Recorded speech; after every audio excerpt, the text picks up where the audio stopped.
పవిత్రాత్మ స్వరూపులకు ప్రియాత్మ బంధువులారా, యోగ వాసిష్టం. ఈ యోగ వాసిష్టంలో మనం చిత్తాన్ని ఏ విధంగా స్వాధీనం చేసుకోవాలో ఆ విషయాన్ని తెలుసుకుంటూ ఉన్నాం. సికిధ్వజ మహారాజు కుంభ ఋషికి అడగడం, కుంభ ఋషి గారు సికిధ్వజ మహారాజుకి చెప్పడం, ఆ విధంగా జరుగుతూ ఉన్నది. ఈ విధంగా మనకి జరుగుతున్నాము. ఇంకా అతనికి ఎన్ని విధాలు, దీనికి మూలమేమిటి, అంకురమేమిటి, కొమ్మలేమిటి అని అన్ని కూడా అడిగారు. ఆ మూలం అన్నటువంటిది అజ్ఞానాత్మకతో కూడినటువంటి అహమే దీనికి మూలమని మనం తెలుసుకున్నాం. ఇక మళ్ళా అడుగుతూ ఉన్నారన్నమాట ఈ ప్రకారంగా. చిత్తద్రుమస్య సేకాహం కుర్వాణోహం వికర్తనం కథం కరోమి మూలస్య నిశేషకసన్మునే. మాటికి అడుగుతూ ఉంటుంటే దాని మీద ఇంట్రెస్ట్ ఎంత ఉందో తెలుస్తుంది ఎవరికైనా. ఏమన్నా అందుకని ఎంత చెప్తుండే నేను అడుగుతూనే ఉన్నారు. ఏమని అడుగుతున్నారు మరనా? మరి ఈ చిత్తం ఉంది, దీనికి శాఖలన్నీ ఏమిటి అంటే ఇంద్రియములు ఆయా విషయాలతో సంబంధపడినప్పుడు వాటి వల్ల ఏర్పడినటువంటి ఏదైతే ఉన్నదో మనకి దాంట్లో ఉన్న ఆసక్తి అదేమవుతుంది, శాఖోపశాఖలుగా తయారవుతుంది. అది ఊర్ధ్వలోకానికి పోతుంది, అధోలోకానికి పోతుంది. అయితే మరి ఇటువంటి శాఖలను నిశ్శేషముగా పోవాలి అంటే శాఖ అన్నది ఉదయించకుండా ఉండాలి అంటే మరి ఏం చేయాలి అని అడుగుతున్నారు అన్నమాట. అర్థమైంది కదా. కొమ్మలు అంటే ఆ చెట్టు కొమ్మలు కాదు, ఇప్పుడు మన చెట్టు కొమ్మలే. ఎక్కడో చెట్టు కొమ్మలు చెప్తున్నారు కాబట్టి అదేం చేయలే, మనం ఇంటికి అడ్డుగా ఉంటే పట్టు తీసి పైన పడేవచ్చు అనుకుంటున్నా ఈజీగా. అర్థమైందే. ఇప్పుడు తీయవలసిన కొమ్మలు ఏమిటి, మన కొమ్మలే మనం తీసుకోవాలి, ఎదుటి వారి కొమ్మలు తీసుకుంటారా? ఆ ప్రకారం చెప్తున్నారు. ఇప్పుడు వాసనా వివిధ శేఖాం ఫలస్పందాదినాన్వితాం అభావితా భవంతి అంతర్లోనా సంవిద్ఫలేన తే అసంసక్తమనా మౌని శాంతవాద విచారణ. ఇందులో ఉపాయాన్ని అందిస్తున్నారు. వాసన వివిధ శేఖాహ. శేఖర్ ఇక్కడ ఏమిటి అంటే ఏం చెప్పాలి బాధ్యతలో? వాసనలే శేఖ. వాసనలు అంటే ఏమనుకున్నారు? రెండో పేరు దానికి సంస్కారములు. వాసనలు అంటే ఏమిటి? సంస్కారం. అంటే ఏదైనా ఒక విషయాన్ని మనం అనుభవించినప్పుడు ఆ అనుభూతి అంతఃకరణంలో ఏదైతే ఉంటుందో అది మనకి భవిష్యత్తు కాలంలో మళ్ళీ స్ఫురించినప్పుడు దీన్ని ఏమంటాము? వాసన. అది మళ్ళీ మనకి స్ఫురిస్తుంటుంటుంది అన్నమాట ఈ వాసన. అందుకని దీన్ని మనం వాసనను ఎలా పోగొట్టుకోవాలి అని ఇప్పుడు చెప్తున్నారు. అది ఎలాగంటే ఫలస్పందాదిన అన్విత. ఈ మామూలు ఉంటారా? ఇప్పుడు చెట్టుకి మొట్టమొదట ఏమిటి? పుష్పాలు, లేత చిగురులు వస్తాయి, చిగురుల తర్వాత పుష్పాలు వస్తాయి, పుష్పాల నుంచి పిందెలు పుడతాయి, పిందెల నుంచి కాయలు, కాయల నుంచి పళ్ళు. అదంతా ఆ ప్రక్రియ అంతా ఆ విధంగా. అట్లాగే మనకి వాసన కూడా మొట్టమొదటి స్టార్టింగ్ ఏది? భగవద్గీత చెప్పినప్పుడు సంధ్యాయితే కామ, ధ్యాయితో విషయాన్ పుంసః. దానికి అక్కడైన మాట మొట్టమొదట చిగుర్లు అంకురం అక్కడ ప్రారంభమైన మాట. ఇంకా అక్కడి నుంచి అలాగ కామ క్రోధో విజాయితే క్రోధాత్ పది సమూహం ఇవన్నీ దానికి వస్తూ ఉన్నాయి. అది దేనికది? మామూలుగా నిషిద్ధమైనటువంటి వస్తువులతో. మరి ఇది మనకి ఛాయితో విషయాన్ పుంసః సంగస్తేషోపజాయితే. ఆ విషయాలన్నటువంటివి మనకు ఆధ్యాత్మిక విషయాలతో సంబంధపడినట్లయితే, ఆధ్యాత్మిక విషయాలతో సంబంధపడితే ఆధ్యాత్మికంలో పొందదగినటువంటి మోక్షాన్ని పొందాలని కామ ఉత్పన్నం అక్కడ అవుతుందన్నమాట. అక్కడ ఇక్కడైతే సామాన్య విషయాలతో మనం వెళ్తున్నాం కాబట్టి ఇక్కడ ఈ కోరిక వచ్చింది. మరి ఇది కూడా అంతే కదా. మామూలు విషయాలు ఏ విధంగా అయితే మాటి మాటికి వాటికి ధ్యానిస్తూ ఉంటుంటే దాని మీద పుడుతూ ఉన్నదో, ఈ ఆధ్యాత్మికమైన విషయాలను కూడా మాటి మాటికి మనం ధ్యానం చేస్తూ ఉంటుంటే ధ్యాయితో విషయానికో సహా పురుషుడు ధ్యానిస్తూ కంటిన్యూషన్ అన్నమాట విషయాన్ని. మనం ఏ విషయాలు ఇప్పుడు మనకు కావాలి, మనం ధ్యానించాలి కదా. మరి దాన్ని అర్థించిట్టే అన్నమాట. ఇప్పుడు ఈ ఆధ్యాత్మికమైన విషయాలు మనకు సంబంధించిన విషయాలు ఏమిటి, ఆత్మతత్వమైన విషయాల్ని మనం ధ్యాయత పుంసః ఏం చేయాలి, మనం ధ్యానించుకోవాలి. ఇది మనం ధ్యానించాలి. ఇప్పుడు ధ్యానిస్తే మనకి ఇచ్చేం కలుగుతుంది? దీనివల్ల ఆధ్యాత్మిక విషయాలు ధ్యానిస్తే ఏమి ఇచ్చగలుగుతుంది? మోక్ష ఇచ్చనమాట. అర్థమైందా? ఏం కలుగుతుంది అంటే మోక్ష ఇచ్చగలుగుతుంది. మోక్షాన్ని పొందాలన్నటువంటి మరి ఈ ఇచ్చికి ఏమిటి, మనకి క్రమంగా వస్తూ వస్తూ వస్తూ వస్తూ అక్కడ క్రోధ అభిజాయిత అన్నారు, కోపం వస్తుంది అన్నారు. దేనికి కోపం వస్తుంది? ఏదైతే విషయాన్ని, శబ్ద విషయాన్ని కానీ స్పర్శ విషయాన్ని కానీ కోరుతూ ఉన్నారో ఆ విషయాన్ని ఇతరులు అడ్డగించినప్పుడే కోపం వస్తుంది. అంతే కదా. ఇదే మనకున్న పంచ విషయాలు, 5 విషయాలు, శబ్ద స్పర్శ రూప సుగంధాదులు, ఈ విషయాలని ఎవరైనా సరే కోరుతున్నప్పుడు వద్దు అంటే ఏమవుతుంది? మరి ఇక్కడ మనం కోరుతూ ఉన్నాం ఆధ్యాత్మిక విషయాలు. ఇది ఇంట్లో వాళ్ళు అంటారు. ఇప్పుడు మనకేమవుతుంది? ఇప్పుడు ఈ విషయాలు కట్టుబడితే ఇప్పుడేమొస్తుంది మనకి? కోపం వస్తుంది. అలాగా ఆ కోపానికి ఈ కోపానికి తేడా ఉంటాయి. ఆ కోపానికి ఈ కోపానికి తేడా ఉంటాయి. ఆ కోపం బంధానికి హేతు, ఈ కోపం ముక్తికి హేతు. ఆ కోపం దేనికి? బంధానికి హేతు. ఈ కోపం వల్ల స్మృతి భ్రంశం అయిపోదు, బుద్ధి నాశం.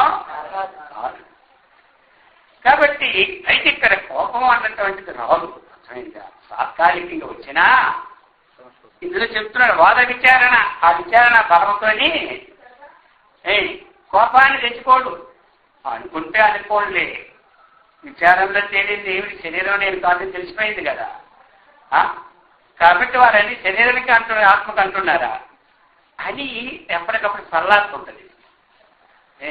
ఆధ్యాత్మానికి వెళ్ళాలనుకున్నది కోపము అడ్డు పెట్టుకొని ఉండదు. కొంచెం వైరాగ్యం వచ్చి సరే వారితో వారిని వారి పనాలు చేసుకొని మన పని మనం చేసుకుంటున్నాం, ఇందుకు కోపడింది మనం చిరాపడాలి అన్నటువంటి భావాలు ఉత్పన్నమవుతాయి ఇందులో ఈ కోరిక.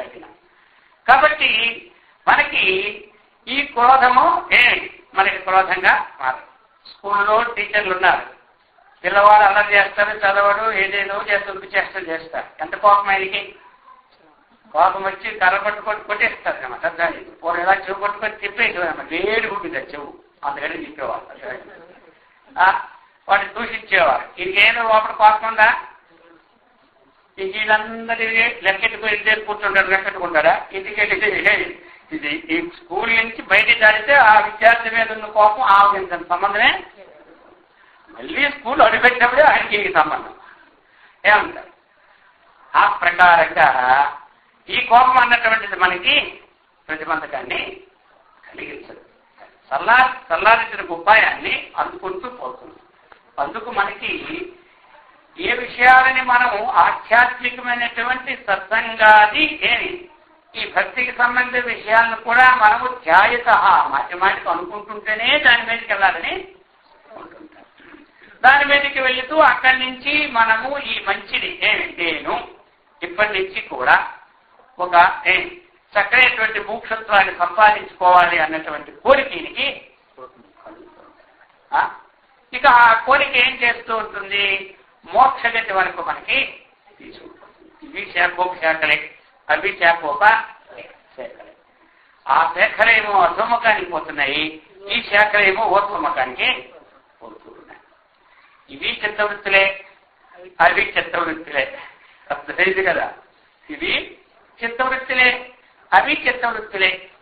కానీ మనము ఈ చిత్తవృత్తుల్ని కొన్ని నిరోధ సంస్కారాలు, కొన్ని ఉత్థాన సంస్కారాలు. అయిందా? ఉత్థాన సంస్కారాలన్నీ కూడా మనకేం చేస్తాయి, ప్రకృతికి సంబంధమైనటువంటి త్రిగుణములతో సంబంధపడినట్టువే చూస్తూ ఉంటుంటాయి. నిరోధ సంస్కారాన్ని ఏం చేస్తాయి, వాటినన్నింటినీ ఏమి పోగొట్టి చక్కనైనటువంటి ఉన్నత స్థితికి తీసుకెళ్తాయి. అది సంస్కారమనే, ఇది సంస్కారం. సంస్కారం ఇచ్చుకుంటూ వాసన. అవి ఇవి మనకు ఉంటాయి. ఈ విధంగా మనము వాసనా వివిధాశేఖా ఫల స్పందాదినా నిలికా, ఈ ప్రకారముగా ఈ శాఖలన్నీ కూడా మనకి ఉంటున్నాయి. ఇప్పుడు మరి ఏం చేయాలి మనం, అభావిత భవంతి లూనా సంవిఫలేనతే. ఇంతవరకు కూడా ఆ వృత్తులన్నిటినీ మనం పెట్టుకున్నాం. అవి మనకేం చేస్తున్నాయంటే, మనకి దాని ఇష్టం లేకపోయినా ఈ వృత్తి, లోపటున్న వృత్తి బయటకు వచ్చి దానితో సంబంధం పడిపోతున్నాయి. ఇప్పుడు కొంతకాలం అయిన తర్వాత మనకేమి కొన్ని పనులు ఇష్టం ఉండవు, ఆహార వ్యవహారాలన్నీ. ఇష్టం లేకపోయినా లోపల ఇంతకుముందు కూర్చున్న వృత్తులు ఉంటాయి కదా, అవేం చేస్తాయి, వాటితో సంబంధం పడేటట్టుగా ఏమి ప్రేరేపిస్తుంటాయి. అది ప్రేరేపిస్తూ ఉంటుంటాయి. ఇప్పుడు ఏం చేయాలి మరి మనం చెప్పారు. అసంసక్తమనాః ఒకటి, మౌని రెండు, శాంతః మూడు, వాద విచారణ అది. ఇప్పుడు మనకి ఆ యొక్క వృత్తులని సమూలంగా నాశనం చేసుకోవడానికి 4 ఉపాయాలు ఈ శ్లోకంలో ఇచ్చారనమాట మనకి. అసంసక్త మనాహ అది. అసంసక్తి అంటే ఏమిటి మనకి, సుధేచ్ఛ, విచారణ, సన్మానత, అక్కడ అసంసక్తి అనమాట. అర్థమైందా?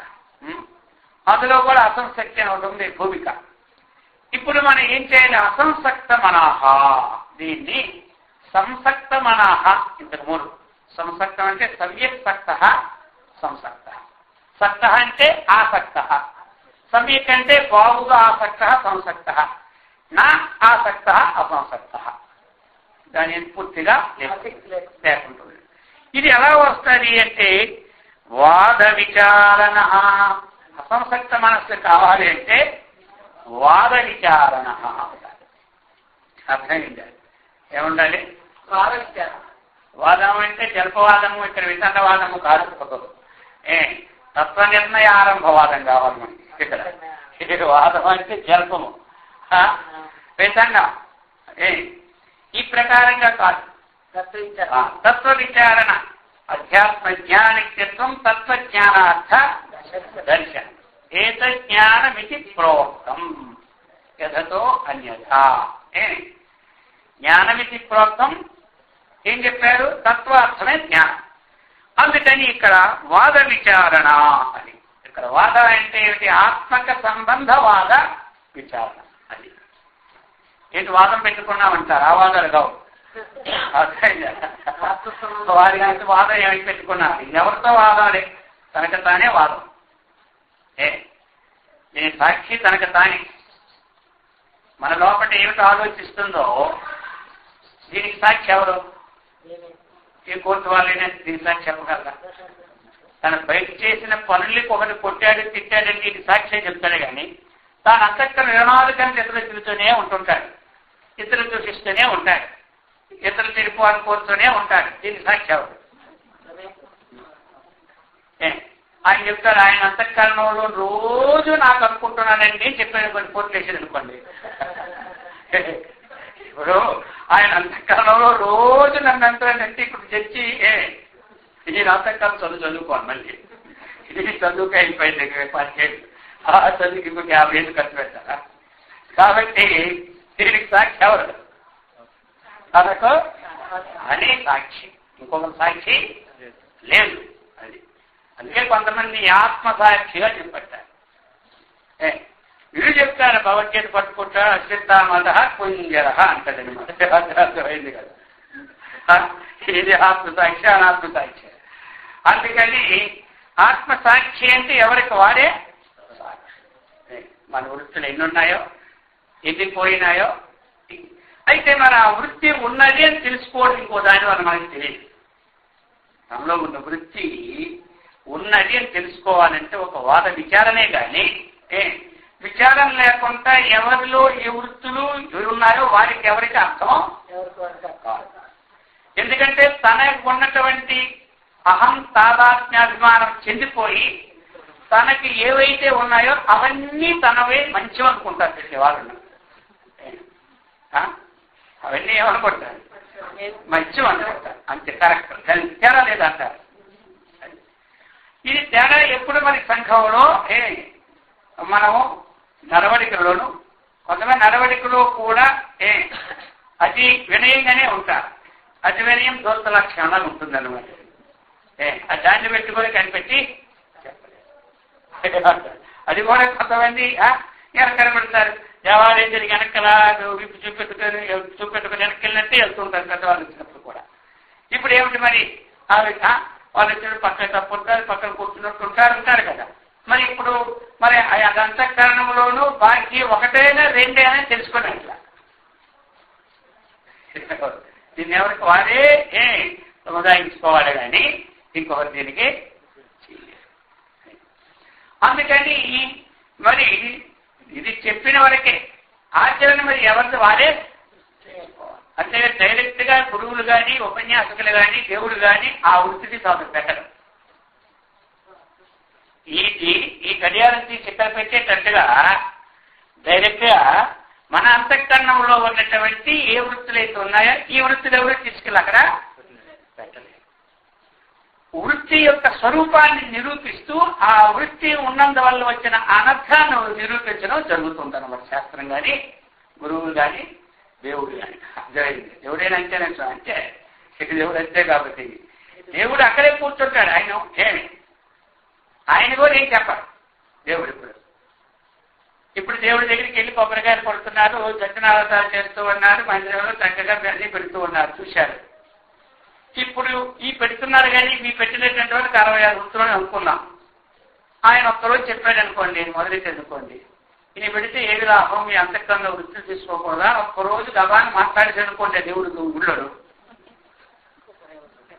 ఇక మన్నాటండి ఈ దేవుడు అట అన్ని నా మీదే 24 గంటలు కొంచెం చెప్పినట్టుగా ఉంది కానీ కాబట్టి ఇంక ఈ దేవుడు రేపు నైవేద్యం పెట్టమంటాం తెలిసిందా ఇంకో గుడికి పోదామంటారు అందుకని దేవుడు ఎప్పుడు ఎవరికి ఏం చెప్పడు మనం ఏం చేసినా ఆయన ఎవరో చెప్తారు మరి ఇప్పుడు ఎత్తకపోతే మన ఇష్టమేనా ఎత్తకపోతే మన ఇష్టమా ఆయన ఎత్తడు కానీ ఆయనే ఏమి శాస్త్ర రూపంలోను ఆచార్య రూపంలోను వీరికి ఆ అంతఃకరణంలో ఉన్న వృత్తిని బయట తీయడానికి ప్రయత్నం ఊరుకోడే సరైనది కాదు ఎందుకు అంటే అతన్ని ఆరాధించడం ఆయన కేవలం ప్రసాద తృప్తి పొందిపోతే మనం అనుకుంటున్నాం నేను మంచి ప్రసాదాలు పెట్టాను కాబట్టి నా ఇంతే చూస్తుంటాడేమో దేవుడు అనుకుంటున్నాము చూస్తాడు ఆ ప్రసాదానికి తగినట్టుగా ఏదో ఫలితాన్ని ఇస్తారు కానీ తనలో ఉన్నటువంటి మాలిన్యాన్ని రహితం చేసుకోవడానికి మనమే ప్రయత్నానికి తన అవకాశాన్ని కూడా ఇస్తారు అవకాశాన్ని డైరెక్ట్ గా ఆయన తీయలేదంటే ఎవరు డైరెక్ట్ గా ఇప్పుడు తనలో ఉన్నటువంటిది ఎవరు తెస్తారు చెప్పండి ఇప్పుడు తనకు వచ్చినటువంటి వ్యాధిని తాను అనుభవిస్తారా ఇతరులు అనుభవించగలరా ఎంత తెలివైనవారైనా ఎంత తెలుసుకున్నవారైనా ఎంత స్నేహితులైనా తనకున్న బాధను ఎవరు అనిపిస్తారు అనుభవించాలి తనకు ఆకలేసింది తాను తింటేనే కడుపు నిండుతుంది కానీ తనకు తినడానికి నోట్లో పుండుంది తినలేకపోతే ఇతరులు తిన్న కడుపు నిండుతారా ఎండదు నోట్లో పెట్టినంత వరకు పెట్టచ్చు, పెట్టిన తర్వాత మింగేది ఎవరు? అంతవరకు అగ్గవచ్చు. ఆయన కూర్చుని పెట్టి నోట్లో మొదలు తీసి మనం పెట్టవచ్చు, తగ్గిన పనులు ఏమని చేయకుండా. ఇప్పుడు మింగేది ఎవరు? ఆ విధంగా మనలో ఉన్న వృత్తులు మనమే తీసుకోవాలి. అది అనమాట మనలో వర్తకంలో ఉన్నటువంటిది. ఇవి ఎవరు తీయలేరు. అది ఇది తీస్తారేమన్నా నమ్ముకోవద్దు. అర్థమైందా? అందుకని దీనికి స్వప్రయత్నమే కారణం. తన కాలిలో పుచ్చుకున్న ముళ్ళుని మాత్రం ఇతరులు తీయాలి. తన కాలిలో పుచ్చుకున్న ముళ్ళుని మనం తీయక్కర్లేదు. కాలు ఇచ్చేస్తే వాళ్ళు ఎవరైనా తీసి పెట్టగలరు. కానీ తన అంతఃకరణం నాటుకున్న వృత్తులు మాత్రం తనకు తానే తీసేసారు. అది ఆ విధంగా మరి ఎట్లా పోతుంది అంటే ఇది మనకి ఇక్కడ సర్వవాదాన్ని పరిత్యజించి, అర్థమైంది కదా. సర్వవాదం అంటే అనేక రకాలు వాదములు మనకి. ఎట్లా అనేక రకాలు? శరీరమే ఆత్మ అని చెప్పేవారు కొంతమంది వాదం. శరీరమే ఆత్మ అంటారు. ఎవరంటారు? నలుగురి అందరూ వింటున్నారు ఎంతమంది. శరీరం ఆత్మ అనేవారు ఎవరు? చార్వాకులు, లేకపోతే లోకాయుతులు. 2 పేర్లు అలాగే. లోకాయుతులైనా చార్వాకులన్నా వారి విరోచనుడు. ఎవరు మనవడు? ఎవరు మనవడు అంటున్నా? ప్రహ్లాదుని మనవడు విరోచనుడు. ప్రహ్లాదుని మనవడు విరోచనుడు. ఇక్కడ విరోచనాలు అంటారు కొంతమంది. విరోచనాలు అనకూడదు, విరేచనం అనాలి. విరోచనాలు అంటే ఆయన మళ్ళీ ప్రహ్లాదు మనవడికి మనవడు పాట పడినట్టు దాని పేరు. మనం నార్మల్ విరోచనాలు అవుతాయి అంట. విరేచనం. రేచనం అంటే ఏంటి? రేచకం అంటే శ్వాస వదలడం, వదిలేదాన్ని రేచకం అంటారు. పూరకం అంటారు. రేచనం అని పేరు రేచకం. దాని పేరు ఏమిటి? రేచకం. రేచనం. విశేషమైన రేచకం విరేచనం. మామూలుగా వచ్చి రేచకం, అది విశేషంగా ఉంచాం కాబట్టి అదేం పేరు విరేచనం. సరే, విరోచనం అనేది ఏంటి? విరోచనం. ప్రహ్లాదుని మనవడు. మరి ప్రహ్లాదుని మనవడును దేవేంద్రుడు ఇద్దరు కలిసి బ్రహ్మదేవుడి దగ్గరికి వెళ్ళారు. ఎక్కడికి వెళ్ళారు? ఎందుకు వెళ్ళారంటే జ్ఞానాన్ని తెలుసుకోవాలండి. వెళ్ళారు చక్కగా. వాళ్ళు 32 సంవత్సరాలు అప్పుడు జ్ఞానం తెలుసుకెళ్తే ఏమిటంటే ఎలాగని చెప్పరు. 32 ఏళ్ళు సేవ చేయాలి. ఇప్పుడు ఎన్నాళ్ళు? ఇప్పుడు 1 సంవత్సరం సేవ చేయాలంటే అయితే పరిగెత్తి పారిపోతారు. 32 ఏళ్ళు సేవ చేయాలి. చేసినారు పాపం. ఇంత చేసిన తర్వాత ఏమైపోయింది తెలుసా? లాస్ట్కి ఆయన ఒక ఉదాహరణ ఇచ్చి చూసుకోండి అన్నమాట. మీరు ఆ పొలం దగ్గరికి వెళ్ళి ఇంతకుముందు సేవకు వచ్చేటప్పుడు రాజదుస్తులతో వచ్చారు. ఆ రాజదుస్తులు తీసి పెట్టిలో పెట్టమన్నారు ఆయన. అర్థమైందా? ఈ సేవకు రాజదుస్తులు వేసుకుంటే ఇంకా సేవ చేయని ఉంటారు ఎవరికైనా? ఉంటారు? ఉండదు. అవన్నీ తీసి ఇప్పుడు తీయమన్నారు. ఆ రాజదుస్తులు తీసుకొని ఆ పొలం దగ్గరికి వెళ్ళి ఒక్కసారి దుస్తులని ధరించండి. ఆ పొలంలో మీ ముఖం, మీ ఆకారం చూసుకోండి. తరువాత మరలా దుస్తులు వేసుకొని చూసుకోండి. దీనికి ఏది ఆకారమో మీరు నిర్ణయించుకోండి. నిర్ణయించుకొని మా దగ్గరికి చెప్పండి అన్న. ఇద్దరు వెళ్ళారు, చూశారు. చూసుకుంటే ఇద్దరు ఒక నిశ్చయానికి వచ్చేసారు. ఈ దుస్తులు ఉండేటప్పుడు కనబడుతున్నాయి దుస్తులుగా, దుస్తులు తీసేటప్పుడు కనబడలేదు. ఈ దుస్తులకి కారణం ఏమిటంటే శరీరం. ఈ దుస్తులకి కారణం శరీరం. కాబట్టి మనకి ఈ అవయవాలతో అందులో ప్రతిబింబం కనబడుతున్న దీంట్లో. కాబట్టి ఇప్పుడు మనకు ఆధారం ఏమిటి అంటే జగత్తుకి ఆధారము శరీరమే. కానీ ఇంకొకటి, ఈ శరీరమే ఆత్మ. జగత్తుకి ఆధారం ఆత్మ అంటారు కదా. ఆ విచారణ చేసుకొని ఇప్పుడు ఆధార వస్తువు శరీరం ఉంటే కదా మనకి ఏదైనా ధరించడం తీయడం కారణం. మరి లేకపోతే ఏం చేస్తాం? అందుకు శరీరమేవ స్వాత్మ అని ఆ నది ఒడిలో ఇద్దరు చేసేసుకున్నారు. ఇది చేసేసుకున్నా ఇంతే కదా మనకు అర్థమైపోయింది కాబట్టి పోవడం మంచిది అనుకున్నారు. అయినా చెప్పిపోవడం మంచిది అని ఏమి బ్రహ్మదేవుడి దగ్గరికి వెళ్ళి, బ్రహ్మదేవ ఏమయ్యా ఏమంటారు? మాకు అర్థమైపోయిందండి, నిశ్చయం అయిపోయింది, నిర్ధారణ అయిపోయింది, శరీరమేవ స్వాత్మ అయిపోయింది అన్నారు. ఇప్పుడు ఆయన ఇంకేం చెప్పాలనుకున్నా సమయం ఇవ్వలేదు. ఇక ఏం చెప్పి మళ్ళీ ఏం తేడా వస్తే మళ్ళీ 2 సంవత్సరాలు మనకు భయం అనమాట.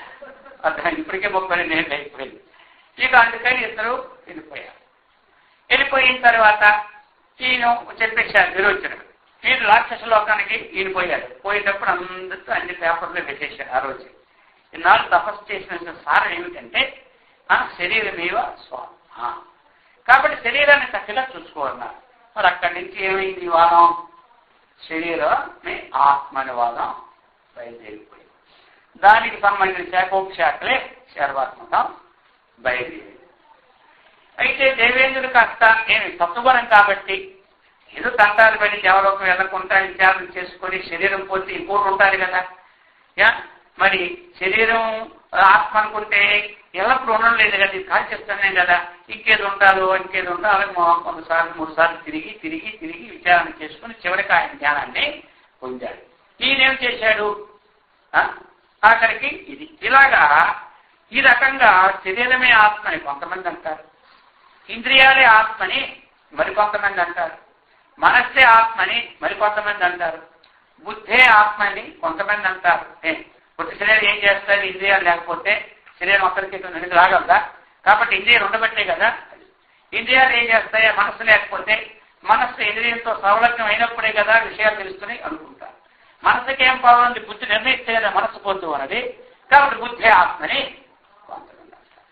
అందుకని ఇటువంటి వాదములన్నీ కూడా పరిస్థితించి నీ చిత్తవృత్తిని పోగొట్టుకోవాలి అన్నప్పుడు యథార్థ విషయాలు తెలుసుకోవాలి. కాబట్టి అందుకు చెప్పారన్నమాట, వాద విచారణ.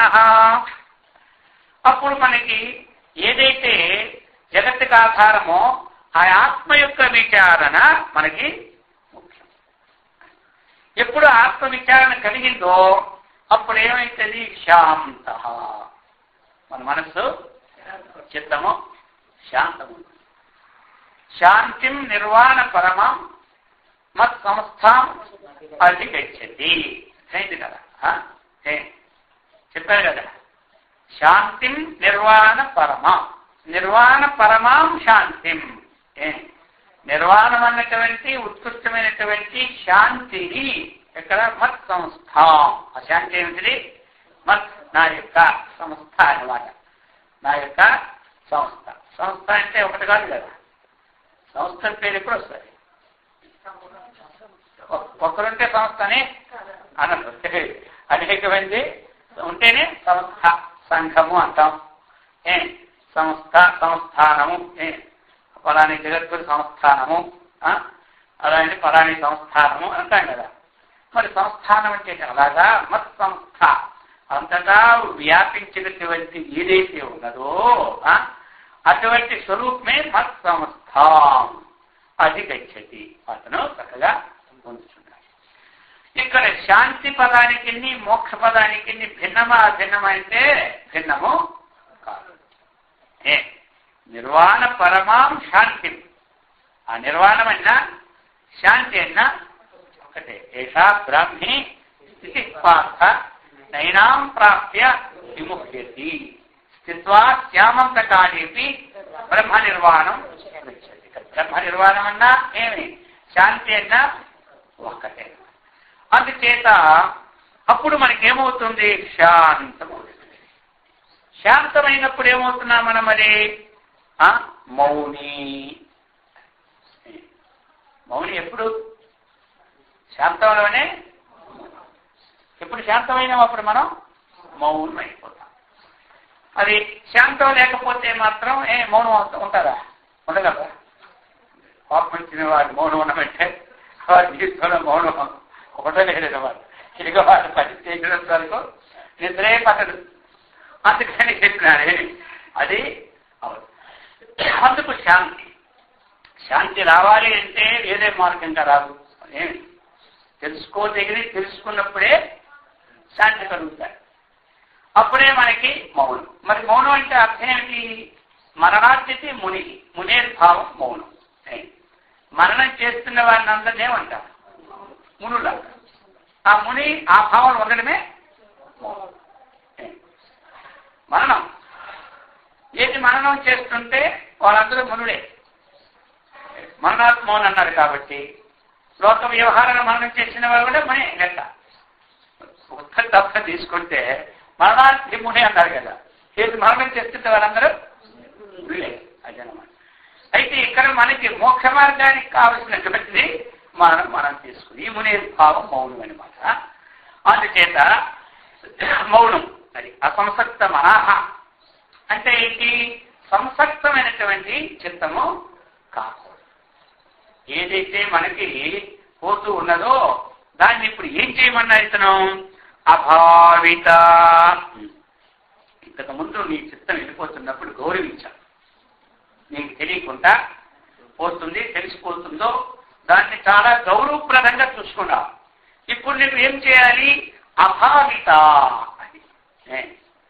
భావించడం అంటే గౌరవము, భావించకపోవడం అనేది అగౌరవం అనమాట.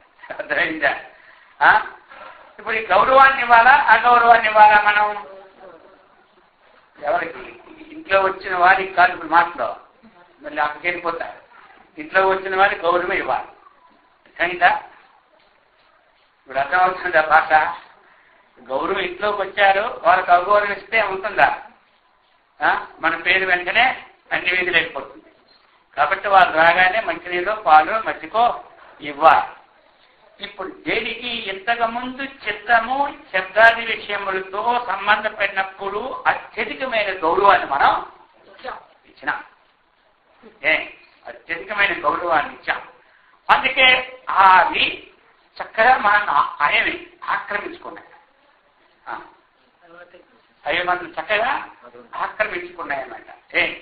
ఆక్రమించుకున్న తర్వాత మొట్టమొదట ఆక్రమించుకున్న తర్వాత ఇంకేమని చెప్పండి? ఆక్రమించుకున్నది రాజ్యం. ఎవరు ఆక్రమించుకుంటే వాడిదే రాజ్యం. ఏం చేస్తారు మరి? ఇక వీళ్ళ యొక్క ప్రవర్తనతో చక్కగా బ్రహ్మాండంగా సామ్రాజ్యం సాగిపోతూ ఉంది. కొన్నాళ్ళకి యజమాని అనుకున్నారు, ఇలా కూడా అయిపోయినంతన్నా ఇదంతా అందించిటూ మార్పు వచ్చేసింది.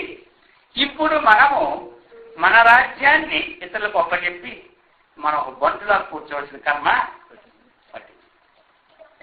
ఇప్పుడు మనం ఏం చేయాలి? దీన్ని తప్పించుకోవాలంటే, మళ్ళీ వీళ్ళని మనం స్వాధీనం చేసుకోవాలంటే ఏం చేయాలని విచారణ ప్రారంభం అయింది.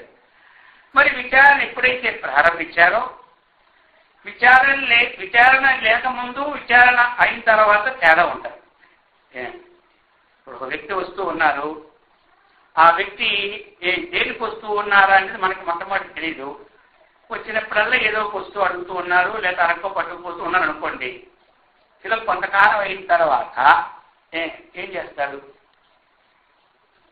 అసలు ఈ మనిషి ఎందుకు వస్తున్నాడు? దీనికి విచారణ మొదలు పెడతాడు. మొదలెట్టాడు. మొట్టమొదట ఆ ఆత్మీయతతో ఆయన ద్వారా ఈయన పెట్టి ఇలా జరుగుతూ ఉంటుంటే కొన్నాళ్ళకి ఏదో ఒక కారణంతో ఈయనకు వస్తాయి. ఏం చేయాలి? ఇది ఎందుకు వస్తున్నట్లు? అసలు వచ్చిన తర్వాత దీనివల్ల మనం పొందేది ఒక 10 పైసల లాభం కూడా లేదు, కానీ మన దగ్గర పట్టుకెళ్ళిపోయిందే ఎక్కువ కనపడుతుంది. అసలు ఈ ఉద్దేశం ఏమిటి? ఇది వికృతమా, లేకపోతే చోరత్వమా, లేకపోతే ఏమిటా విచారణ. ఇప్పుడు విచారణ మొదలు పెట్టారు. అంతకు పూర్వం ఆయన మీద ఉన్నటువంటి ప్రేమ, అభిమానము ఇప్పుడు ఉంటుందా? ఉండదా? మార్పు వస్తుందా లేదా? ఆ విధంగా ఈ ఇంద్రియాలన్నీ విషయాలతో మనల్ని అసందాన్ని ఆక్రమించుకొని ఇష్టమొచ్చినట్టు చేస్తూ ఉంటుంటే, ఏదో పుణ్యవశాత్తు ఇదిలో ఉన్న జీవుడు శాస్త్రం ద్వారాగో, గురువుల ద్వారాగో, ఆచార్యుల ద్వారాగో ఈ ఇంద్రియముల యొక్క అపహరణ విషయాన్ని చక్కగా తెలుసుకొని వీటి వల్ల కలిగే నష్టాన్ని కాస్త విచారణ మొదలెట్టాలి.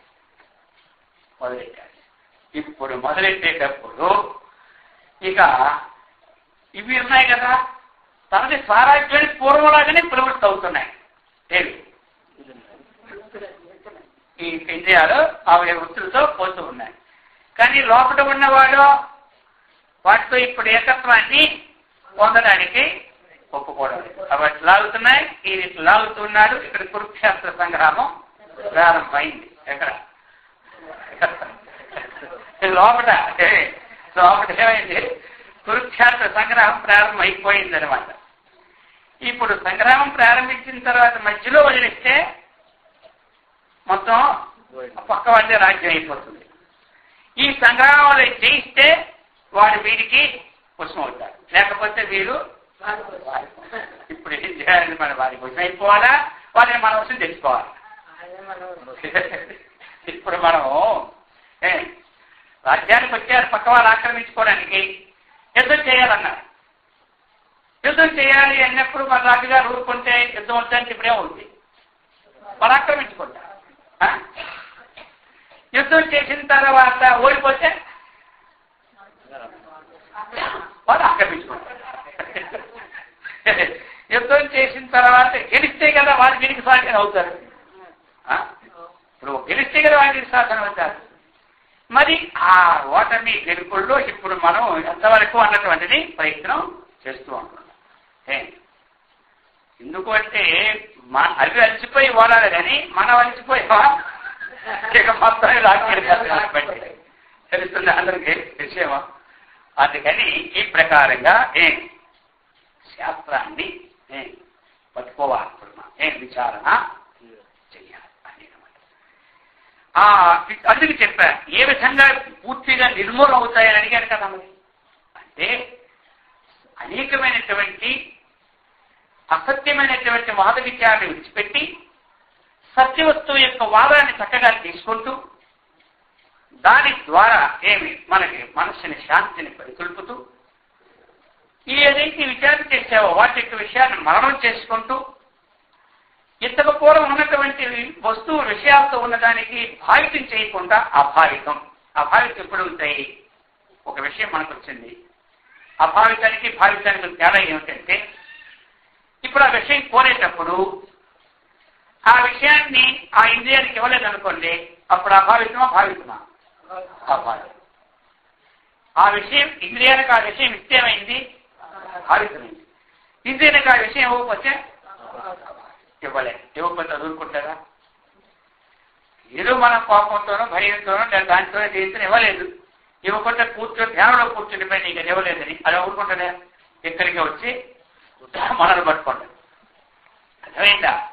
అందుకని విచారాత్మకంగా దాన్ని విడదీయాలి కానీ ఒక భయంతోనో ఒక కోపంతోనో దాన్ని విడదీస్తే అది వేరదనమాట. మనం భయపడితే కుక్క ఏం చేస్తుంది తెలుసా? మన మీద దగ్గర వస్తుంది. ఇది అలాగే అనమాట. ఈ విషయం అని భయపడా మళ్ళీ విషయం మనల్ని ఆదుకుంటారు. కోపంతో ఉన్నామా ఇక మళ్ళీ పాపానికి మూలం చేస్తారు. అందుకని ఇప్పుడు ఆ విషయములు వచ్చినప్పుడు అందుకే విరజ్య విషయవ్రాత దోష దృష్ట్యా ముహుర్ముహు అన్నారు. దోషం చెప్పాలి, దాంట్లో ఉండే దోషాన్ని దానికి గుర్తు చేయాలి. పొద్దున్నా నష్టం లేదు, ఇన్నాళ్ళు పోయేది మీ గట్టి తెచ్చుకున్నాం. అయితే ఇన్నాళ్ళకి ఇప్పుడు కొన్ని తేడా ఏమిటి అంటే ఇంతకు పూర్వము నువ్వు పోతుండేటప్పుడు నేను కూడా ఏదో ఒక విషయం నీతో వస్తే అనుభవిస్తాను కోరి వచ్చేదా ఇంతకు పూర్వం. కానీ ఇప్పుడు ఏం చేస్తానంటే పోతే నువ్వు పో కానీ నేను మాత్రం ఇది అనమాట. అభావానికి భావానికి ఇంతకు పూర్వం ఇంద్రియం ఒక విషయంతో వెళ్ళింది, ఆ ఇంద్రియానికి ఇంద్రియాణం మనః అస్మి అన్నారు. ఇంద్రియాలలో గొప్పదేమిటి? మనస్సు. ఆ మనస్సు అన్నటువంటిది ఎంతకు పూర్వం ఇంద్రియాలు ఎప్పుడైతే అటు ఇటు వెళ్తున్నాయో వెంటనే ఇది కూడా పోయింది. ఇప్పుడు అప్పుడు భావితమైంది, ఇప్పుడు అభావితం కావాలి. అభావితం అంటే ఇప్పుడు ఏమిటి? ఇంద్రియాలు పోతే నువ్వు పోతే ఇంతవరకు నాకు తెలియక నీతో వచ్చాను, ఇప్పుడు నేను ఈ యొక్క పారాయణల ద్వారా కన్నా కొంత నా అంతఃకరణ శుద్ధి కలిగింది. మరి ఆత్మవిచారణ ద్వారా చేస్తూ ఉండేటప్పుడు నీ సంగతి పూర్తిగా నాకు అర్థమైపోయింది. అర్థం కాకపోవడం నీతో వచ్చా, ఇప్పుడు అర్థమైంది కాబట్టి నీ వెంట పడే అవసరం నాకు లేదు. అయితే నువ్వు వదలవు, లాగుతూ ఉంటుంటావు. ఎత్తడం లాగుతావు. ఇప్పుడు బజార్లో మంచి వస్తువులు వచ్చాయని మనకి ఏడాది వచ్చింది. ఇప్పుడు అన్ని సర్దుకుంటున్నాయి, ఇంద్రియాలన్నీ కూడా వెళ్ళాలని పడుతున్నాయి, దానికి వెళ్ళి తీసుకొద్దాం ఆ వస్తువులని. ఇప్పుడు మనస్సు ఉంది, ఇంతకు ముందు వచ్చాను, ఆ వస్తువులు తెచ్చాను, వాటి వల్ల నాకు వచ్చిన దంతాలు కూడా పడ్డాను, ఇప్పుడు వెళ్ళాలంటే వెళ్ళు, నేను మాత్రం రాను. అది పూర్వ వాసన ఉంది కాబట్టి అటు ఇటు చెప్పలంగా వెళ్తూ ఉంటాయి. అలాగా ఇది ఎప్పుడైతే గట్టిగా ఉందో అప్పుడేమైంది వాటిని పెరిగించుకుంటూ మనకి. అప్పుడు ఏమిటి, వస్తువునంత దోష దృష్టిని ఆరోపించాలి. ఆ వస్తువు వల్ల వచ్చిన నష్టం మనకి లాభము ఏమిటి అన్నటువంటి విచారణ ఎప్పుడైతే మనకు వచ్చిందో అప్పుడే వృత్తి యొక్క రాహిత్యం జరుగుతూ ఉన్నది. కానీ ఈ విచారణ ఎంతవరకు రాలేదో వృత్తి యొక్క రాహిత్యం అంతవరకు కలగదు. జపం మనం చేయొచ్చు, ధ్యానం చేయొచ్చు, పూజలు చేయొచ్చు, ఇతరులు దానం చేయొచ్చు, ఎన్నైనా చేయొచ్చు. ఆ వృత్తిలో దోషం తెలియదు. అర్థమైందా? ఎప్పుడు విచారణ ఆత్మ విచారణ చేస్తూ ఉన్నామో మన విచారణ అప్పుడు మనకి వృత్తుల్లో దోషం స్పష్టంగా కనబడుతుంది. ఈ వృత్తులు ఎప్పుడు బంధానికే కారణం కానీ అలాగనే ఉత్తమ జన్మలకి కారణం అవుతాయి. కొన్ని వృత్తులు అతో జన్మకి కారణం అవుతాయి. కాబట్టి ఉత్తమాదమ జన్మల కంటే విలక్షణమైనటువంటి ఒక తత్వం ఉంది కాబట్టి ఇక దానిని ఎందుకు నేను స్థిరమవుతాననేటువంటి స్థిరబుద్ధి ఏనాడైతే కలిగిందో అప్పుడు నీకు ఆ వృత్తులు దూరం అవుతాయి. కాబట్టి ఇప్పుడు ఏ వృత్తి వచ్చిందో ఆ వృత్తికి మొట్టమొదటి విచారణ పెట్టమని చెప్పారు ఆయన. వృత్తి వచ్చింది కానీ తప్పేం లేదు. ఆ వృత్తికి అప్పటికప్పుడే విచారణ చేసుకో. అది లోపల ఉంచుకున్నావా, ఇక నీకు స్థానం ఆక్రమించుకుందంటే అది బయటికి పోనే అయింది. మొట్టమొదటి ట్రైన్లో పోతుంటాం, ఇక నిలబడతాం, సీట్లు ఖాళీ లేవు, పక్కవాడితో అంటాం ఏమయ్యా చూస్తున్న పరిస్థితి అంత వయసులో నాకు అంత ఇస్తే చాలు నాకు అంటాడు. అంత అలా కూర్చొని వాడు ఏమనుకుంటాడంటే పోనీలేని అనిపిస్తాడు. ఇక ఇచ్చిన తర్వాత వాడు నిడుతూనే ఉంటాడు. వాడు యాదమర్చి బాత్రూమ్ పోయినాడా వాడు స్త్రీకి అప్పుడు సగం సుమారే ఆక్రమించుకుంటాడు. వాడిని ఎక్కడ కూర్చోలేదండి, స్టేషన్లో కాఫీ ఇంటి కదా, బాత్రూమ్ పోయి ఎక్కడ పోతారు కదా, ఈ మొత్తం మీద చేసుకుంటారు. అలాగనే ఇది కూడా ఆవగింజంత సంధించామంటే మనలో వ్యాపిస్తూ ఉంటుంది. అందుకని చెప్తున్నారు ఈ విధంగా అభావిత భవంతి అంతర్లోనా సంవిత్ఫలేనత. ఈ ప్రకారముగా వాని ఎందు ఇంతకు పూర్వము ఆసక్తిని చెందే విచారం లేకముందు ఇప్పుడు ఆసక్తిని దాన్ని చెందకుండా దాన్ని విచారణ చేస్తూ విడిచిపెడుతూ ఉండు అని చెప్పుకొచ్చారు. ఆ విధంగా చెప్పి యత్తిష్టతి సమూలస్య యోగ్యో నికషనే భవేత్తు గౌణం శేఖా విలవనం ముఖ్యం మూల వివర్తనం. యహ తిష్టతి సమూలస్య, ఎప్పుడైతే నీవు అనాసక్త బుద్ధితో ఇక విచారణ బుద్ధితో దాని దోష దృష్టి అయినటువంటి బుద్ధితో ఈ విధంగా చేస్తూ ఉంటుంటే అప్పుడు ఏమవుతుంది, ఈ చిత్తరూపమైనటువంటి వృక్షం యొక్క ఈ శాఖలన్నీ కూడా ఒక్కొక్క శాఖ వెళ్ళిపోవడం మొదలెడతాయి. అది ఆ విధంగా నువ్వు చేశావంటే ఈ చిత్తం యొక్క వృక్షాన్ని ఛేదించేందుకు కొన్నాళ్ళకి సమర్థుడు అవుతాం. అయితే మరి ఈ చిత్త వృక్షాన్ని ఏం చేయాలి, ముఖ్యం మూల నివర్తకం గౌణం శేఖా విలవనం రెండున్నాయి ఇక్కడ. ఈ ఒక్క కొమ్మ ఉంది మనకి, చెట్టు ఉంది, ఆ కొమ్మలు తీసేమిటి గౌణం, కొమ్మను తీయడం గౌణం. వృత్తులు పుడుతూనే ఉంటుంటాయి, ఊరుకో 5 విషయాలు రోజు మనల్ని వేధిస్తూనే ఉంటుంటాయి. ఆ వేదనకి తగినటువంటి ఆ వృత్తికి అప్పటికప్పుడే తీస్తూ ఉంటుంటే పోతుంటాయి. కానీ ఇది గౌణ వృత్తే కానీ ముఖ్య వృత్తి కాదు. ఏదో ఒకటి మనకు వచ్చింది శబ్దము, ఆ శబ్దం అనేది మనకి మనసు పోయిందటు, ఇక అక్కడ అనేవి చికాకలు, ఇది ఎలాగైనా వదిలించుకోవాలి మనము అన్నటువంటిది ఏర్పడుతుంది. ఇక అక్కడి నుంచి 3 రోజులు వాళ్ళ ఇంటికి వెళ్ళడం మానేయడమో, అర్థమైందా? మరి అటువంటి శబ్దం వినకపోవడమో చేస్తే అక్కడికి పోతుంది. కానీ అలాంటి శబ్దాలు లోపల వినబడుకుంటూ ఉంటాయా? ఎక్కడ వినబడా? ఇక్కడ కాదు కాశీలు అక్కడ వినపడవా? అక్కడ మనమే కదా, అక్కడ సత్వరిస్తుకుంటూ కూడి వారమే కదా వినపడవా? ఇలాగా తాత్కాలికంగా తగ్గొట్టుకునేదల్లా గౌణం. అర్థమైంది అందరికీ. గౌణం అంటే ఏంటి? తాత్కాలికంగా పోసుకునేది. కానీ ఇప్పుడు ఏం చేయాలి మరి? ముఖ్యం మూల నివర్తకం. ఈ శాఖాఛేదన గౌణం ఏంటి? ఆ మూలాన్ని మనం ఇప్పుడు తీయాలి. మూలం ఉంటేనే చెట్టు యొక్క చిగురులన్నీ వస్తూ ఉంటుంటాయి. కొమ్మలు ఎగ్గొట్టినా మళ్ళీ చిగురులు వస్తున్నాయా లేవా? వస్తున్నాయి. అలాగనే మనకి ఏమి ఈ చెట్టుకి కూడా మూలం ఉంచుకొని ఈ కొమ్మలు తీస్తూ ఉంటుంటే ఏమవుతుందో చెప్పండి? వస్తుంటాయి. ఇప్పుడు మూలాన్ని మనం తీసుకోవాలి. ఆ ప్రకారంగా చెప్పాడు ఆయన. ఆ మూలాన్ని తీసుకునేది మొట్టమొదట తెలుసుకోవాలి.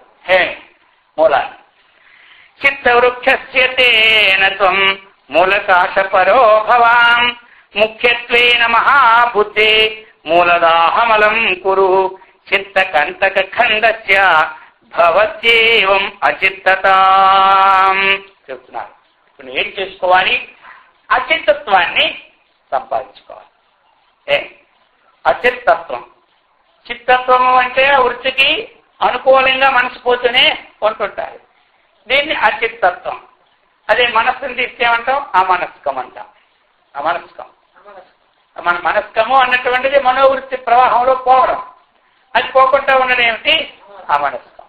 చిత్త వృత్తులతో ఆ వృత్తికి సంబంధించిన దానితో పోవడము చిత్తత్వం. ఇక్కడ ఏం తెచ్చుకోవాలన్నాడు? అచిత్తత్వ దశ తెచ్చుకోమన్నాడు. మరి తెప్పించుకోవాలంటే మరి ఎట్లా వస్తుంది మూలఛేదనం అంటే ముఖ్యత్వేన మహాబుద్ధే చిత్తకంఠక ఖండస్య. చిత్తమైనటువంటి ఒక ముళ్ళు అన్నమాట ఇది. మరి దీన్ని ఏ విధంగా ఖండించాలి అంటే నువ్వు నిత్యము కూడా ఆత్మవిచారణ తత్పరుడు కావాలని చెప్పారు. నిత్యము ఆత్మవిచారణ తత్పరుడు కావాలి. ఈ మూలం పోవాలని కోరుకుంది కదా, ఉంది. శేఖరు పోవాలని కోరుకుంటే అప్పటికప్పుడు నీకు ద్వంద్వాలతో అప్పటికప్పుడు జగ్గట్టుకుంటావు, మళ్ళీ మామూలుగా వచ్చేస్తాయి.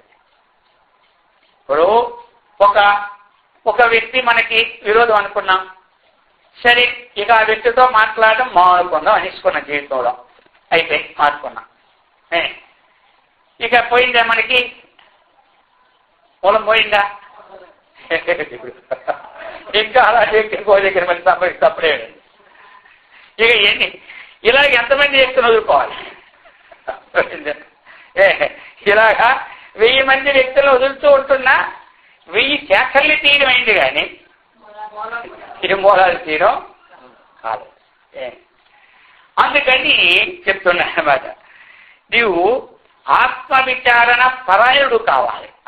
ఎలాగైతే సంతతము మనం ఈ పనులన్నీ చేసుకుంటూ ఉండి ఈ విచారంలో ఉంటున్నామో, ఎన్ని పనులు చేస్తూ ఉంటున్నా ఈ ఆత్మవిచారణ తత్పరత నీకు ఎప్పుడు గట్టిపడిపోయిందో అప్పుడు మూలం అనేది దిగుతారు. లేకపోతే మాత్రం అది నిత్య తత్వజ్ఞానార్థ దర్శన అది ఉండాలి. అర్థమైందా అన్నాడు. అప్పుడు మళ్ళీ దిగ్విజయులు అంటున్నారు. చిత్తం ఇప్పుడు ఆయన అడిగింది ఏమిటి? మూలము దీన్ని సమూలంగా నాశనం చేయాలంటే ఏ విధంగా అంటే ఆయన ఏం చెప్పారు? సామాన్యమైనటువంటి వాదములతో ఉండటం. అంటే ఏమిటి? మనసే గొప్పది కొంతమంది, బుద్ధి గొప్పదని కొంతమంది, ఇంద్రియాలే గొప్పని కొంతమంది, శరీరమే గొప్పదని కొంతమంది ఉన్నారు.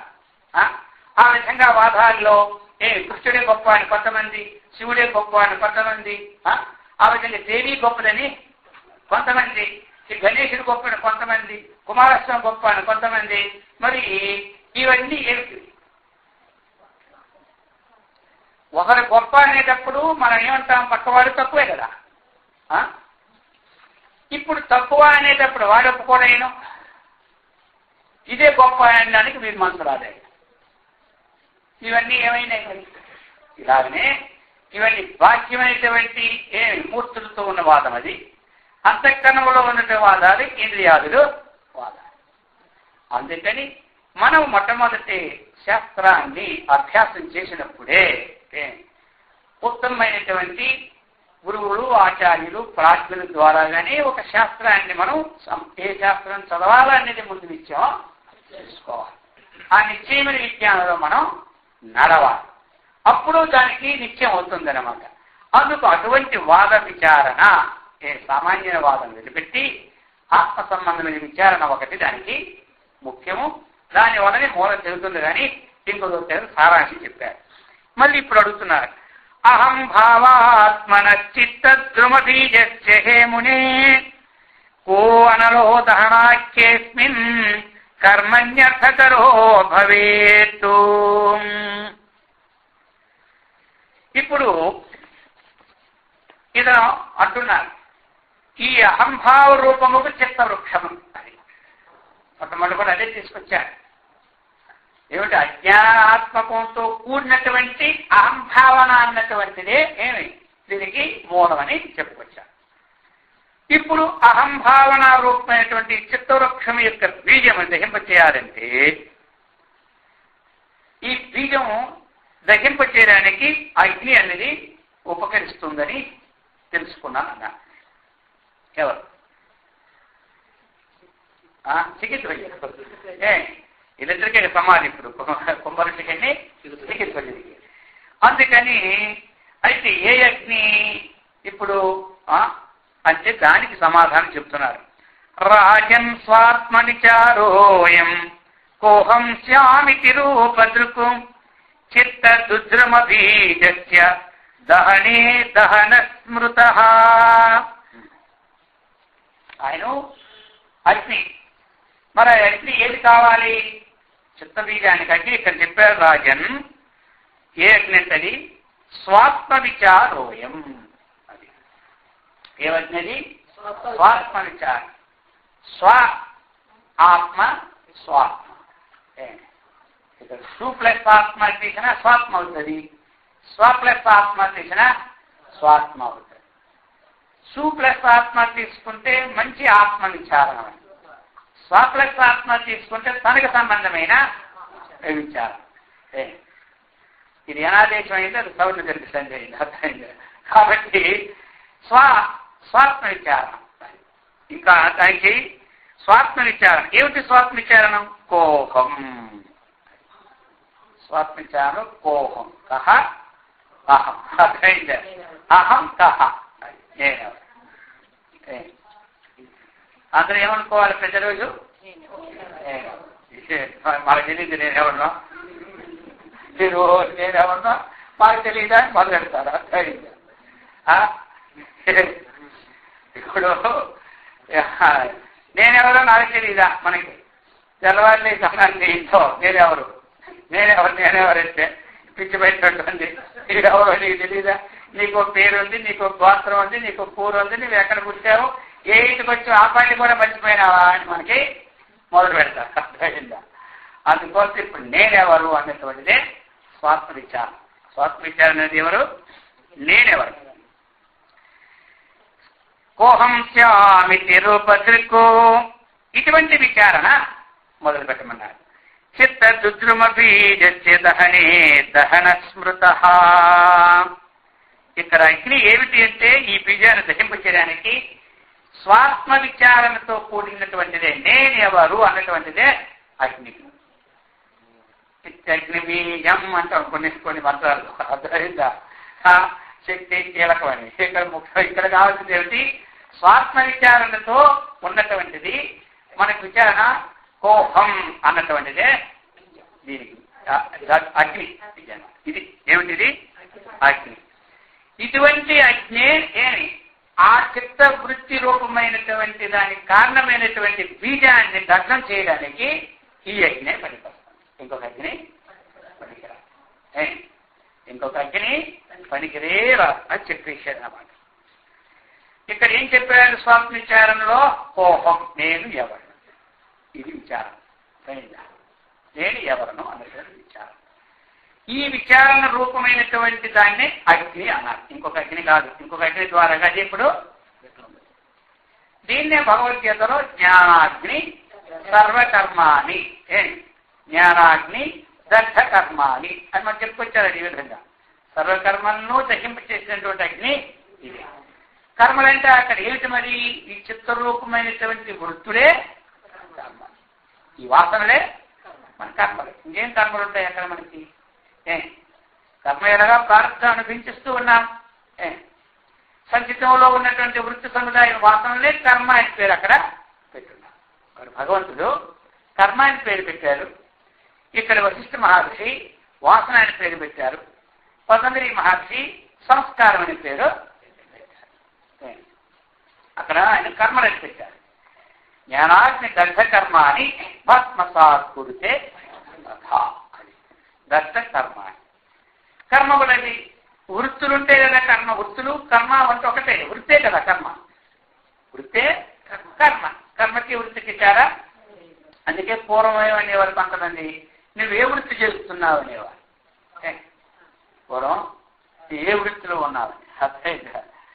ఏ కర్మ చేస్తున్నావు, ఏ వృత్తి చేస్తూ ఉన్నావు, ఏ పని చేస్తూ ఉన్నావు. ఇప్పుడు అంతా ఉద్యోగం అని పేరు వచ్చింది అనమాట.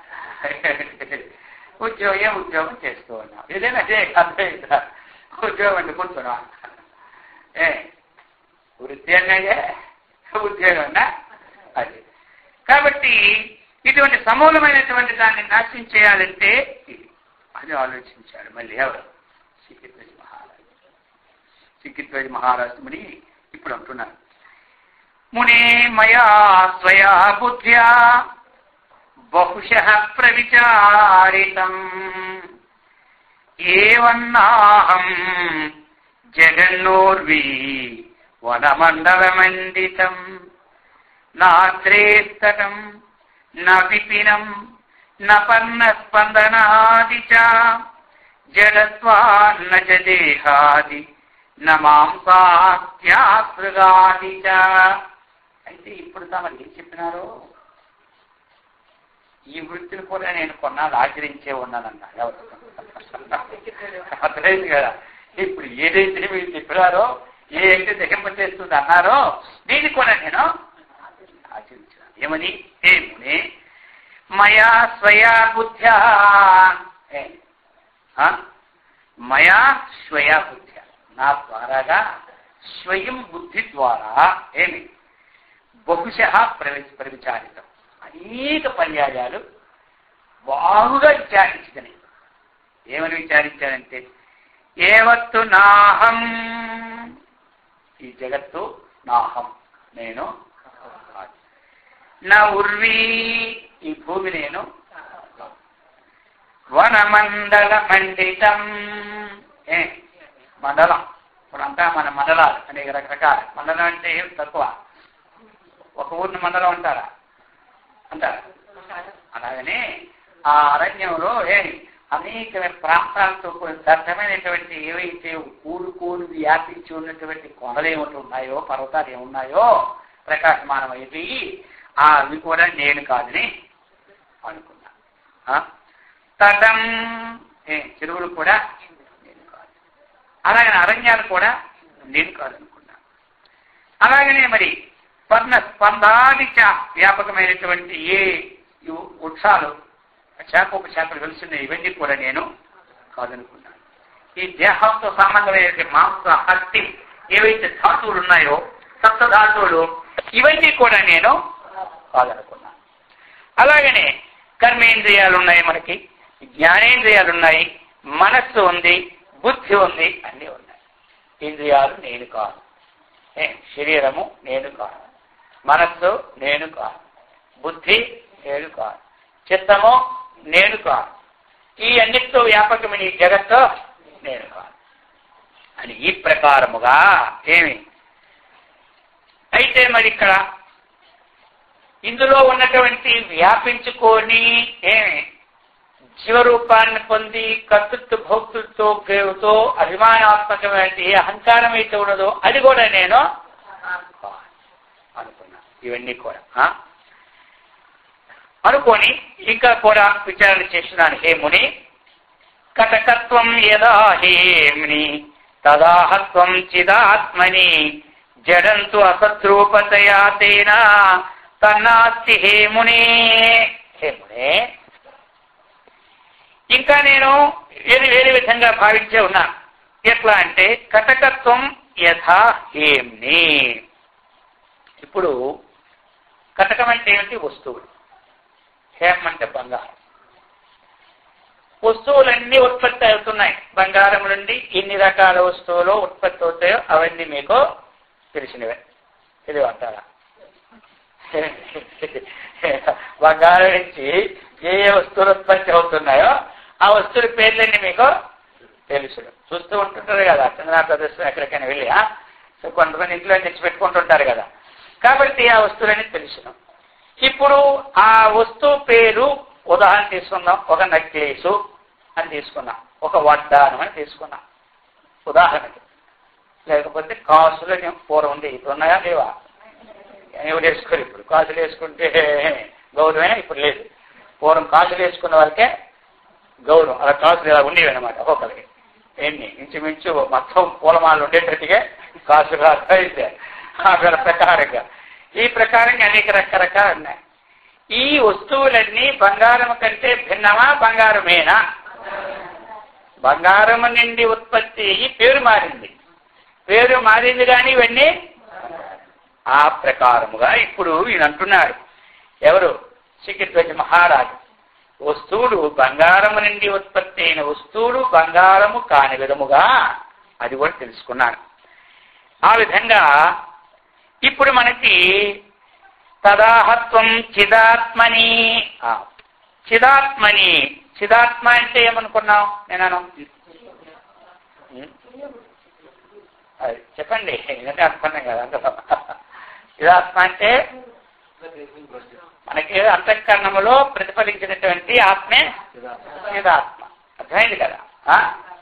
కాబట్టి ఇప్పుడు చిదాత్మని, ఆ చిదాత్మ యందు తథా తథా అంటే ఏ విధంగా అయితే బంగారము వస్తువు కంటే భిన్నము కాదో అహంత్వం, అహంత్వం అన్నమాట.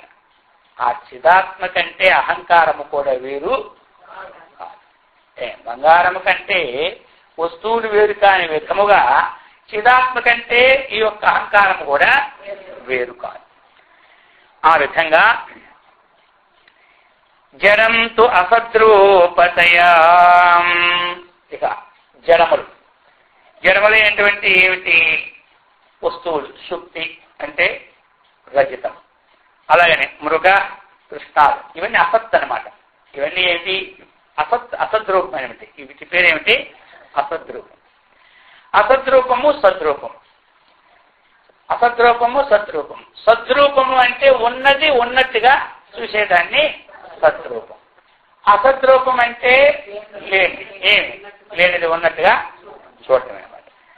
అయితే మరి ఇప్పుడు మనము తాటి ఎందు పామును చూశాం. ఇందులో ఏది సత్తు, ఏది అసత్తు? పాము పామసత్తా తాడసత్తు చూసుకోండి మరి. వాటి ఏందో పాము చూసుకున్నాము. ఏమనం? ఏది సత్తు ఏది అసత్తు చెప్పాలి. అది ఇప్పుడు తాడు సత్తు. ఎప్పుడు? ఎప్పుడది? మొట్టమొదట మాత్రం మొట్టమొదట పామే సత్తుగా అనుకున్నాం. పామే సత్తుగా అనుకున్నాం మనం, అంతే కదా? వాస్తవంగా మొట్టమొదటి ఏమనుకున్నాం? పామే సత్తు అనుకున్నాం. పాము సత్తుగా అనుకున్నప్పుడు దేని ఎందు పాము ఆరోపితమైందంటే జ్ఞానం తెలిసిన తర్వాత త్రాటి ఎందు ఆరోపితమైంది కాబట్టి అప్పుడు పాము మనం అసత్తు అనుకున్నాం. మొట్టమొదట సత్తు పాము అనుకున్నప్పుడు అక్కడ త్రాడు అన్నటువంటిది గోచరం మనకి ఉందా? కాబట్టి అసద్రూప వస్తువుని వాస్తవంగా మనం ఏమనుకున్నామో సద్రూప వస్తువు, అంతేనా? అసద్రూప వస్తువుని వాస్తవంగా ఏమనుకున్నాం? సద్రూప వస్తువుని అనుకున్నాం. అది ఎప్పుడైతే విచారణాత్మకం అయిందో అప్పుడేమనుకున్నాము? అప్పుడేమనుకున్నాం? ఏది సత్తు ఏది అసత్తు అయిపోయింది. అప్పుడు రాడేమైంది? సత్తు అయింది. పాము ఏమైంది? జ్ఞానం తెలుసుకున్న తర్వాత రెండుగా కనబడ్డాయి. జ్ఞానం లేకముందు ఒకటే కాదు. ఏమంట జ్ఞానము లేకముందు ఏమైంది? ఒకటిగా కనబడింది. ఒకటిగా కనబడినటువంటి దానితో మనకి భయం ఉందే, ఆ భయం ఉందా? ఏది ఒకటిగా కనబడింది? కొంతమంది ఒకటిగా రెండు అంటున్నారు. ఏమిటో ఒకటి రెండు అంటే ఒకటిగా కనబడేది పామే కదా. అది చూసినప్పుడు తర్వాత రెండుగా వెళ్ళేసిన తర్వాత ఒకటిగా చూసినప్పుడు భయం పుట్టింది, రెండుగా చూసినప్పుడు ఒకటి రెండైనాయా? ఒకటి ఒకటైందా? అది ఇప్పుడు ఆ ఒకటి రెండైనాయా? ఒకటి రెండుగా అయి భయం పోయిందా? ఒకటి ఒకటిగా ఉండి భయం పోయింది. అది కావాలి.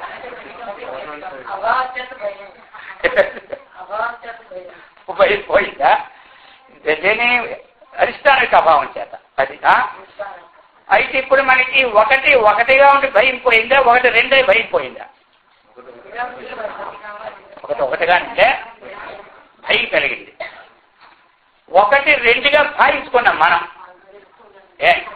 తెలుసుకున్న తర్వాత ఒకటి రెండుగా భావించుకున్నాం. కానీ వాస్తవంగా ఉన్నది రెండు కాదు. అయిందా? వాస్తవంగా ఉన్నది ఒక్కటే అన్నమాట. ఆ ప్రకారముగా అయితే అవే రెండు వస్తువులు అయితే ఒక వస్తువు దూరంగా పోవాలి కదా, ఒక వస్తువు ఉండాలి కదా. పాము దూరంగా పోయి తాడు ఉండాలి కదా. తాటి యొక్క స్థానంలోనే మనకి పాము అని బుద్ధి కలిగింది. ఆ తాటి స్థానంలోనే పాము అన్నటువంటి బుద్ధి పోయింది. ఇప్పుడు త్రాటిని చూసి పాము అనుకున్నప్పుడు ఒక ఇంచి ఏది జరగలేదు. ఇలా వెళ్ళినట్టు కనపడలేదు, పక్కకి వెళ్ళినట్టు కనపడలేదు. అది యథార్థం తెలుసుకున్నప్పుడు కూడా పక్కకి వెళ్ళినట్టు మనకి కనపడలేదు. అంటే అధిష్టానానికి ఎప్పుడు చలనము లేదు. ఏమంటారు? అధిష్టానానికి ఎప్పుడు చలనము లేదు. ఆ ప్రకారముగా మనకి ఇక్కడ చెప్తున్నారన్నమాట. ఏదైతే ఈ చిదాత్మను పుట్టినటువంటి అహంకారం ఏదైతే చిదాత్మ సంబంధంగా ఉన్నదో, ఈ అహంకారం అన్నటువంటిది సత్తా అసత్తా? అది ప్రశ్న. ఇప్పుడు ఇది మనకి చిదాత్మ అయిందా? చిదాత్మ అంటే ఏమిటి? ఇప్పుడు ఇక్కడ మనకి అంతఃకరణంతో తాదాత్మ్యం చెందినటువంటి, అంటే ఇక్కడ భిన్నము కాకుండా అయింది కదా. అంతఃకరణంతో భిన్నము కాకుండా అంతఃకరణంతో తాదాత్మ్యం చెందిపోయి అంతఃకరణ ధర్మాలతో దాని ఐక్యం చెందిపోయి అక్కడ ఉత్పన్నమైంది అహంకారం. అర్థమవుతుందా? అంతఃకరణ ధర్మాలతో చేతనత్వం సంబంధపడింది కదా.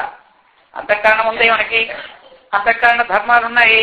ఆ ధర్మాలే వృత్తులు తీసుకోండి. ఈ వృత్తులతో తాదాత్మ్యం చెందింది. ఇప్పుడు ఏమి అందులో ఛాయని చైతన్యం. దాంట్లో ఇంట్లో ఏమిటి? అహం కర్త, అహం భోక్త, అహం సుఖి, అహం దుఃఖి ఇత్యాదితో తాదాత్మ్యం చెందిపోయింది. ఈ చెందిపోయినప్పుడు ఇప్పుడు వాస్తవికంగా ఈ అహం అన్నటువంటిది నేను అనుకుంటున్నాం కదా, అందరం ఉన్నాం. ఈ అహం అన్నటువంటిది నేను అనుకుంటున్నాం కదా. ఇది నేను అనుకుని చేస్తే మనకు భయం పుడుతుంది. త్రాటి యందు పామును చూసినప్పుడు భయం ఎందుకు పుట్టింది అంటే ఏమి? త్రాటి యథార్థ జ్ఞానము లేక. అలాగని ఏ చిదాత్మ ఉందో దీని యొక్క యథార్థ జ్ఞానాన్ని మనం తెలుసుకోలేనప్పుడు చిదాత్మతో సంబంధమైనటువంటి ఏ అహంకారం అయితే పడిందో ఆ అహంకారం అన్నటువంటిది మనం ఏమనుకుంటున్నామో ఇదే సత్తా అనుకుంటున్నాం. అది సత్తా అనుకొని దానికి సంబంధమైన క్రియలన్నింటిలోనూ మనం పాల్గొంటున్నాం. ఇప్పుడు యథార్థాన్ని తెలుసుకున్నప్పుడు ఈ అహం ఏదైతే ఉన్నదో అది అసత్తు అవుతుంది. ఇప్పుడు అసత్తు అయింది.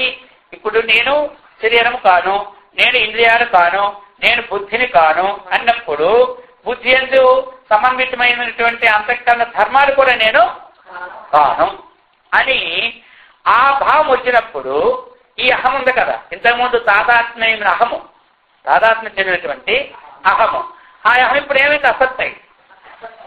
అహమేమిటి? ఇప్పుడు అసత్తు అయింది. అది ఎలాగ అసత్తు అయిందంటే త్రాటి యందు త్రాటి యొక్క అవేది అధిష్టాన యొక్క జ్ఞానం కలిగినప్పుడు బాగుందా? లేదు. అది అప్పుడేమైంది? అసత్యం. అయితే త్రాడే అసత్యం ఎప్పుడవుతుందంటే మనకి ఎప్పుడైతే పరిపూర్ణమైన జ్ఞానం కలిగిందో ఆనాడు త్రాడు మనకు అసత్తుగా గోచరిస్తాడు. మనకి పాము కాదు త్రాడు. ఇప్పుడు ఇది అయితే అర్థం చేసుకోండి. ఎలాగంటే త్రాటి ఎందు పాము మీకు యథార్థం తెలుసుకున్నప్పుడు త్రాడు ఉంది. త్రాడు సత్తా అసత్తా? ఇక్కడ ఇప్పుడు వ్యవహారిక దృష్టిలో త్రాడు అనేది అసత్తు. వ్యవహార దృష్టిలో సత్తు. వ్యవహార దృష్టిలో త్రాడు అనేది సత్తు. ఎందుకంటే త్రాడేటి విజ్ఞానం తెలుసుకున్నాం కాబట్టి, పాము పోయింది కాబట్టి ఇప్పుడు వ్యవహార దృష్టి ఏమిటి? సత్తు. అసత్తు కాదు, వ్యవహార దృష్టిలో సత్తు అన్నారు అందరూ. వ్యవహార దృష్టిలో సత్తు లేకపోతే తాడు పట్టుకురామంటారు. అసత్తు అయితే తాడు తీసుకురాగలరా? తాడుతో దీన్ని కట్టు అంటారు తీసుకొచ్చి. ఓ ప్యాక్ చేయడానికి తాడు కావాలి, ఆ త్రాడు తీసుకొచ్చారు. సత్తా అసత్తా? ఆ త్రాటి ఎందు ఏది పాముని రూపం కలిగిందో అది అసత్తు అయింది. అది అజ్ఞాన కారణంలో అసత్తు అయిపోయింది, సత్తుగా కూర్చుంది. జ్ఞాన కారణంలో అంటే వ్యవహారిక దృష్టి సత్తు మనకి ఇప్పుడు తేలింది ఏమిటి? త్రాడు. పారమార్థిక దృష్టిలో త్రాడు కూడా అసత్తే. అర్థమైందా? పారమార్థిక దృష్టిలో త్రాడు కూడా అసత్తే. అది ఇప్పుడు ఎవరికైతే ఆత్మతత్వ విజ్ఞానం కలుగుతూ ఉన్నదో అప్పుడు వారికి ఈ జగత్తల్లా అసత్తుగా గోచరిస్తారు. అంతవరకు ఇదంతా ఏమిటి? సత్తే. సత్యని వ్యవహరించాలి కూడా. సత్తు కాదంటే ఇప్పుడే పట్టుకుపోతారు. ఈ గ్లాసులు ఈ చెంబులు ఎవరో మనం అర్థమైంది మనం కాదంటే. అందుకని బ్రహ్మజ్ఞాన సాక్షాత్కార సమయే సర్వం జగత్తు అసదేవ జ్ఞానిన. జ్ఞానినగా అసదేవ. ఈయనకి ఎప్పుడు అజ్ఞానవశాత్తు ఇక్కడ ఉంది, తన అజ్ఞానవశాత్తు ఇదంతా సత్తు అనుకుంటున్నాడు. అంతే కదా. ఇప్పుడు మనం ఎంత సత్తు అనుకుంటున్నావా లేదా? సత్తు అనుకునే కదా మనకి ఇప్పుడు తెలియదు. ఇదంతా అసత్తు అని మనకు తెలిపోయిందంటే ఈ వస్తువు నాది కాదు అనుకుంటాం. మనకేం పోయింది? ఈ వస్తువు నాది కాదు అన్నప్పుడు ఎవరు పట్టిపోతే నాకేం వచ్చింది? అర్థమైందా? అర్థమైందా? మరి విచారణ ద్వారాగా ఏది మనకు తెలియదు లాస్ట్కి అంటే విచారణాత్మకంగా ఇంతవరకు ఏ అహమైతే మనం చిదాత్మ సంబంధమైనటువంటి భాసమానంగా ఉత్పత్తి అయినటువంటి అహంకారం అయితే మనకున్నదో ఆ అహం అన్నటువంటిది మనం యథార్థమైన విజ్ఞానం కలిగినప్పుడు మనకుండే కర్తృత్వాది భోక్తృత్వాలతో ఉంది అహం అన్నటువంటిది అసత్తు అవుతూ ఉన్నది. అప్పుడు మనకేమవుతుంది? అది అసత్తు అవుతూ ఉన్నది అని చెప్తున్నారు. అది అయితే ఇంకా చెప్తున్నారు, ఇంకా సన్నివేశ నివాసాత్మ సర్వార్థాది పరే పదే విద్యతే నాణ్యత్తు అన్యత్వాత్తు నభతీవ మహాద్రుమ.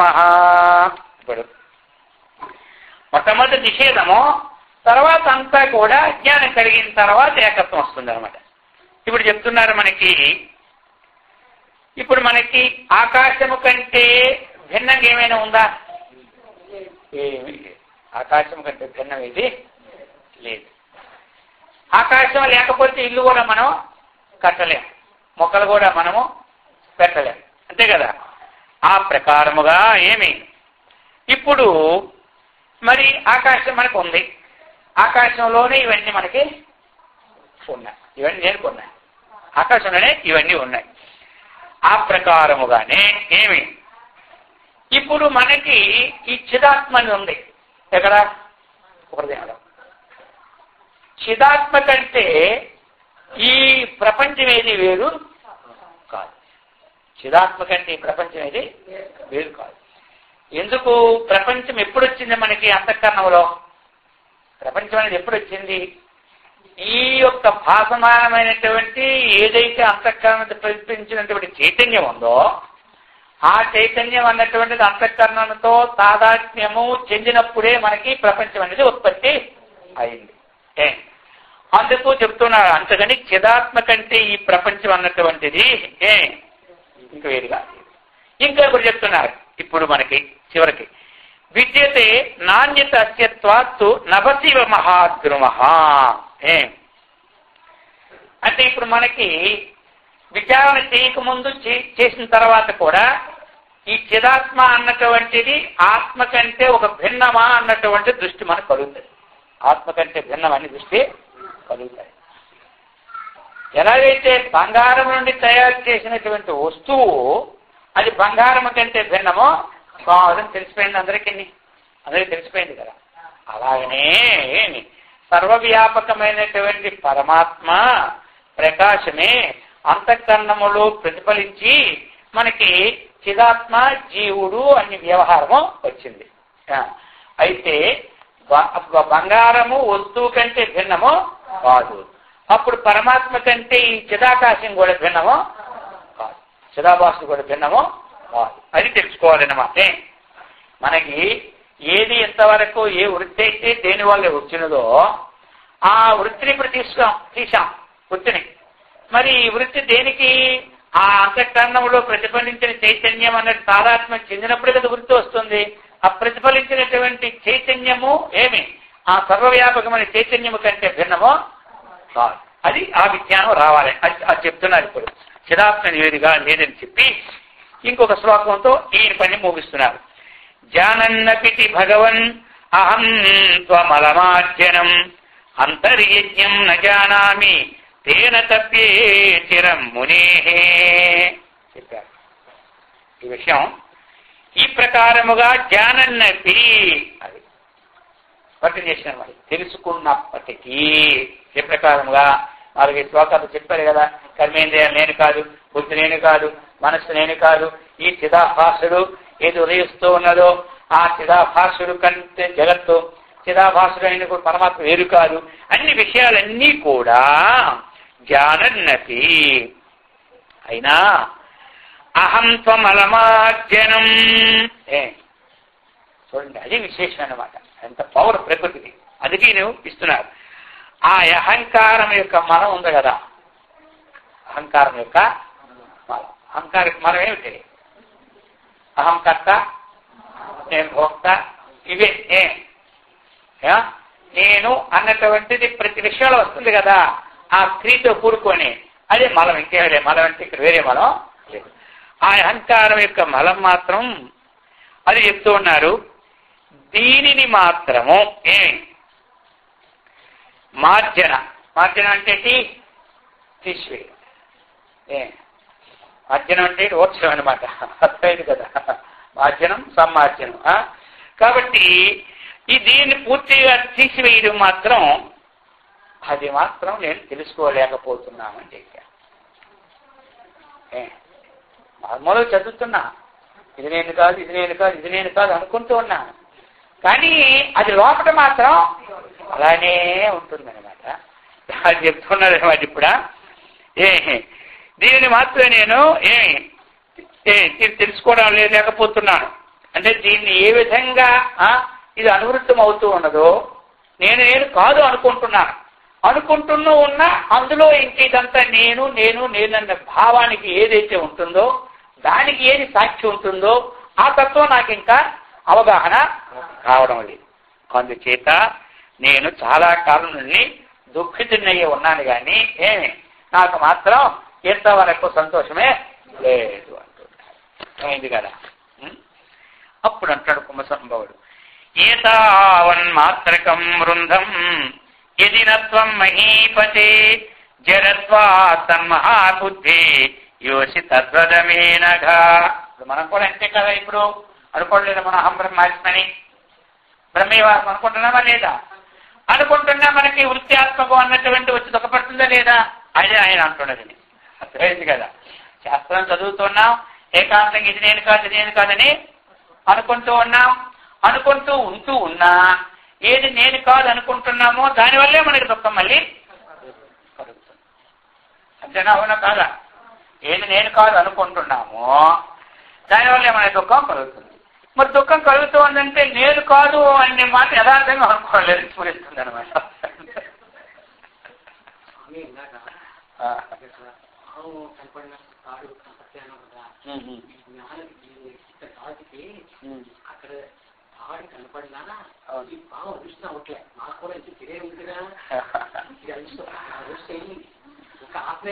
కాదు కనపడినా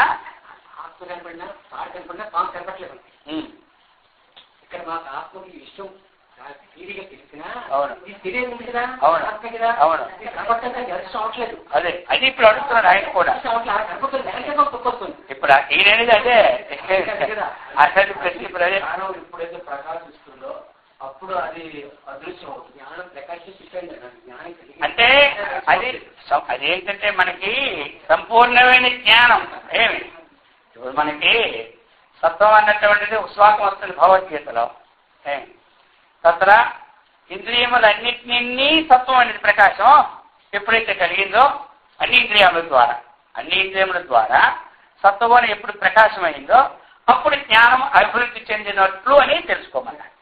ఆ శ్లోకం 14వ అధ్యాయంలో అది చెప్పుకొచ్చారు. అన్ని ఇంద్రియముల ద్వారా ఎప్పుడు సత్వం అనేది ప్రకాశం అవుతూ ఉన్నదో అప్పుడు జ్ఞానం అభివృద్ధి చెందుతున్నట్టు అది మనకు వచ్చింది.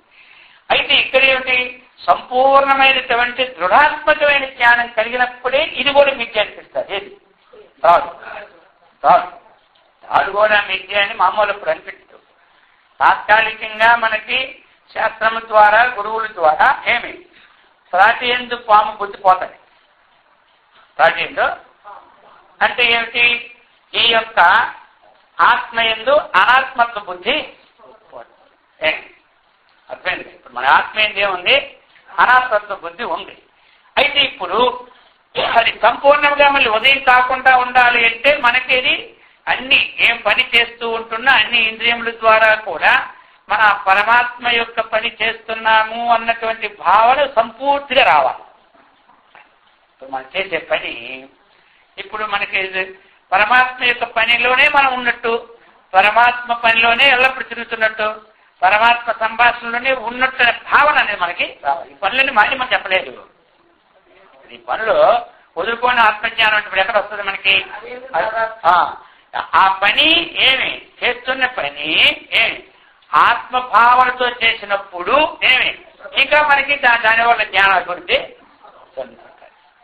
ఇప్పుడు మనం పని చేస్తూ ఉన్నాం, పిల్లలు ఉన్నారు, పిల్లలకు పని చేయాలి. మరి పిల్లలు ఇప్పుడు ఏ భావనతో చేయాలి? మనం పరమాత్మ భావనతో చేసేటప్పుడు ఏమి అది బంధానికి హేతువు కావాలి.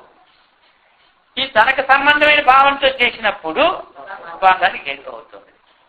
ఏమంటారు? తనకు సంబంధం కాదు అనే భావన ఎదిరించుకోవడం తాత్కాలికమైనటువంటి ఏమి రజ్జువునందు తత్వదృష్టి పోయినట్టుగా. అర్థమైందా? ఇప్పుడు మొత్తమే పరమాత్మ భావనతో చేసేది ఏమి అప్పుడేమైపోయింది, ఉన్న త్రాడు కూడా మనకి ఏమి త్రాడు దృష్టి మళ్ళీ ఆ త్రాడు కూడా దృష్టిలో మిథ్య అయిపోయింది. శరీర ఉపాధి కూడా మిథ్య అయింది. అందుకోసమే మనము అంటే నిత్యము మన జ్ఞానం కోసం అన్ని వచ్చి అడిగిపోలేం కదా. నిత్య జీవితంలో చేసినటువంటి పనులను కూడా ఏమి ఇది పరమాత్మ పని కంటే భిన్నము కాదు అనే భావన దృఢంగా తెచ్చుకుంటుండాలి. మెయిన్ అది చలవాటు చేయాలి. ఇప్పుడు పిల్లలు ఉన్నారు, పిల్లలు పని చేయాలన్నప్పుడు మరి దృష్టి ఏమిటది? మనం దేహాది దృష్టి చూసుకుంటే ఏమంటారు, కష్ట సుఖానికి లోను మనం అయిపోతున్నాం. ఆత్మ దృష్టి చూసుకుంటూ ఉంటే కష్ట సుఖాలకి అతీతులము అవుతాం. జ్ఞానం అనేది అది విచారణాత్మకంగా ఏమిటి అంటే ఇప్పుడు త్రాటి పాము దృష్టాంతం మనం చెప్పుకున్నప్పుడు ఇప్పుడు అధిష్టానమైనటువంటి త్రాడు కంటే పాము ఎప్పుడు భిన్నంగా లేదు. అధిష్టానమైనటువంటి జ్ఞానం ఎప్పుడు తెలుసుకున్నామో అప్పుడు పాము ఎప్పుడు పోతూ ఉన్నది. అయితే మరి అధిష్టానమైనటువంటిది ఇక్కడ మనకేమిటి, ఆత్మ అనేది అధిష్టానము, శరీరం అనేది ఏమి దాని మీద ఆరోపితం. ఆత్మ అనేది అధిష్టానము, త్రాటి స్థానంలో ఆత్మను పెట్టుకున్నాము, పాము స్థానంలో శరీరాన్ని పెట్టుకున్నాం. ఇప్పుడు అయితే ఇప్పుడు మనకి అది త్రాటిని విచారం లేకపోతే ఇది త్రాడుని మనకి ఎవరికి తెలియదు. ఆత్మకి విచారం లేకపోతే నేను ఆత్మని ఎవరికి తెలియదు. ఆ విచారణ ఎంతవరకు కలదో సర్పము కాబట్టి సర్పం వల్ల వచ్చే నష్టాలు మనకు తెలుసు కాబట్టి ఒక కాటు వేస్తే మనం చనిపోతామని భయం కాబట్టి ఏమి దానివల్ల భయభీతులు ఉంటున్నాము. ఆ ప్రకారంగా శరీరం మనం అనుకుంటున్నాము కాబట్టి శరీరం కంటే ఆత్మ భిన్నముగా లేదు కాబట్టి మరి ఈ శరీరం ఏమి శాశ్వతం, దుఃఖాలయం శరీరం అంతే కదా. ఇప్పుడు ఇదేమైంది? ఇది దుఃఖాలకి ఆలయం. కాబట్టి శరీరం మనం అనుకున్నంతసేపటికి మనకి దుఃఖాలు తప్పవు. ఈ దుఃఖాలు మనకి, ఈ భయం మనకి తప్పదు. ఈ భయం మరి ఎంతవరకు ఉన్నదో మనం అంతవరకు కూడా యథార్థాన్ని గుర్తించడానికి ప్రయత్నం చేయం. మరి యథార్థాన్ని గుర్తిస్తే కానీ భయము పోదు. ఎలా ఉన్నదంటే అవినాభావ సంబంధం అన్నమాట.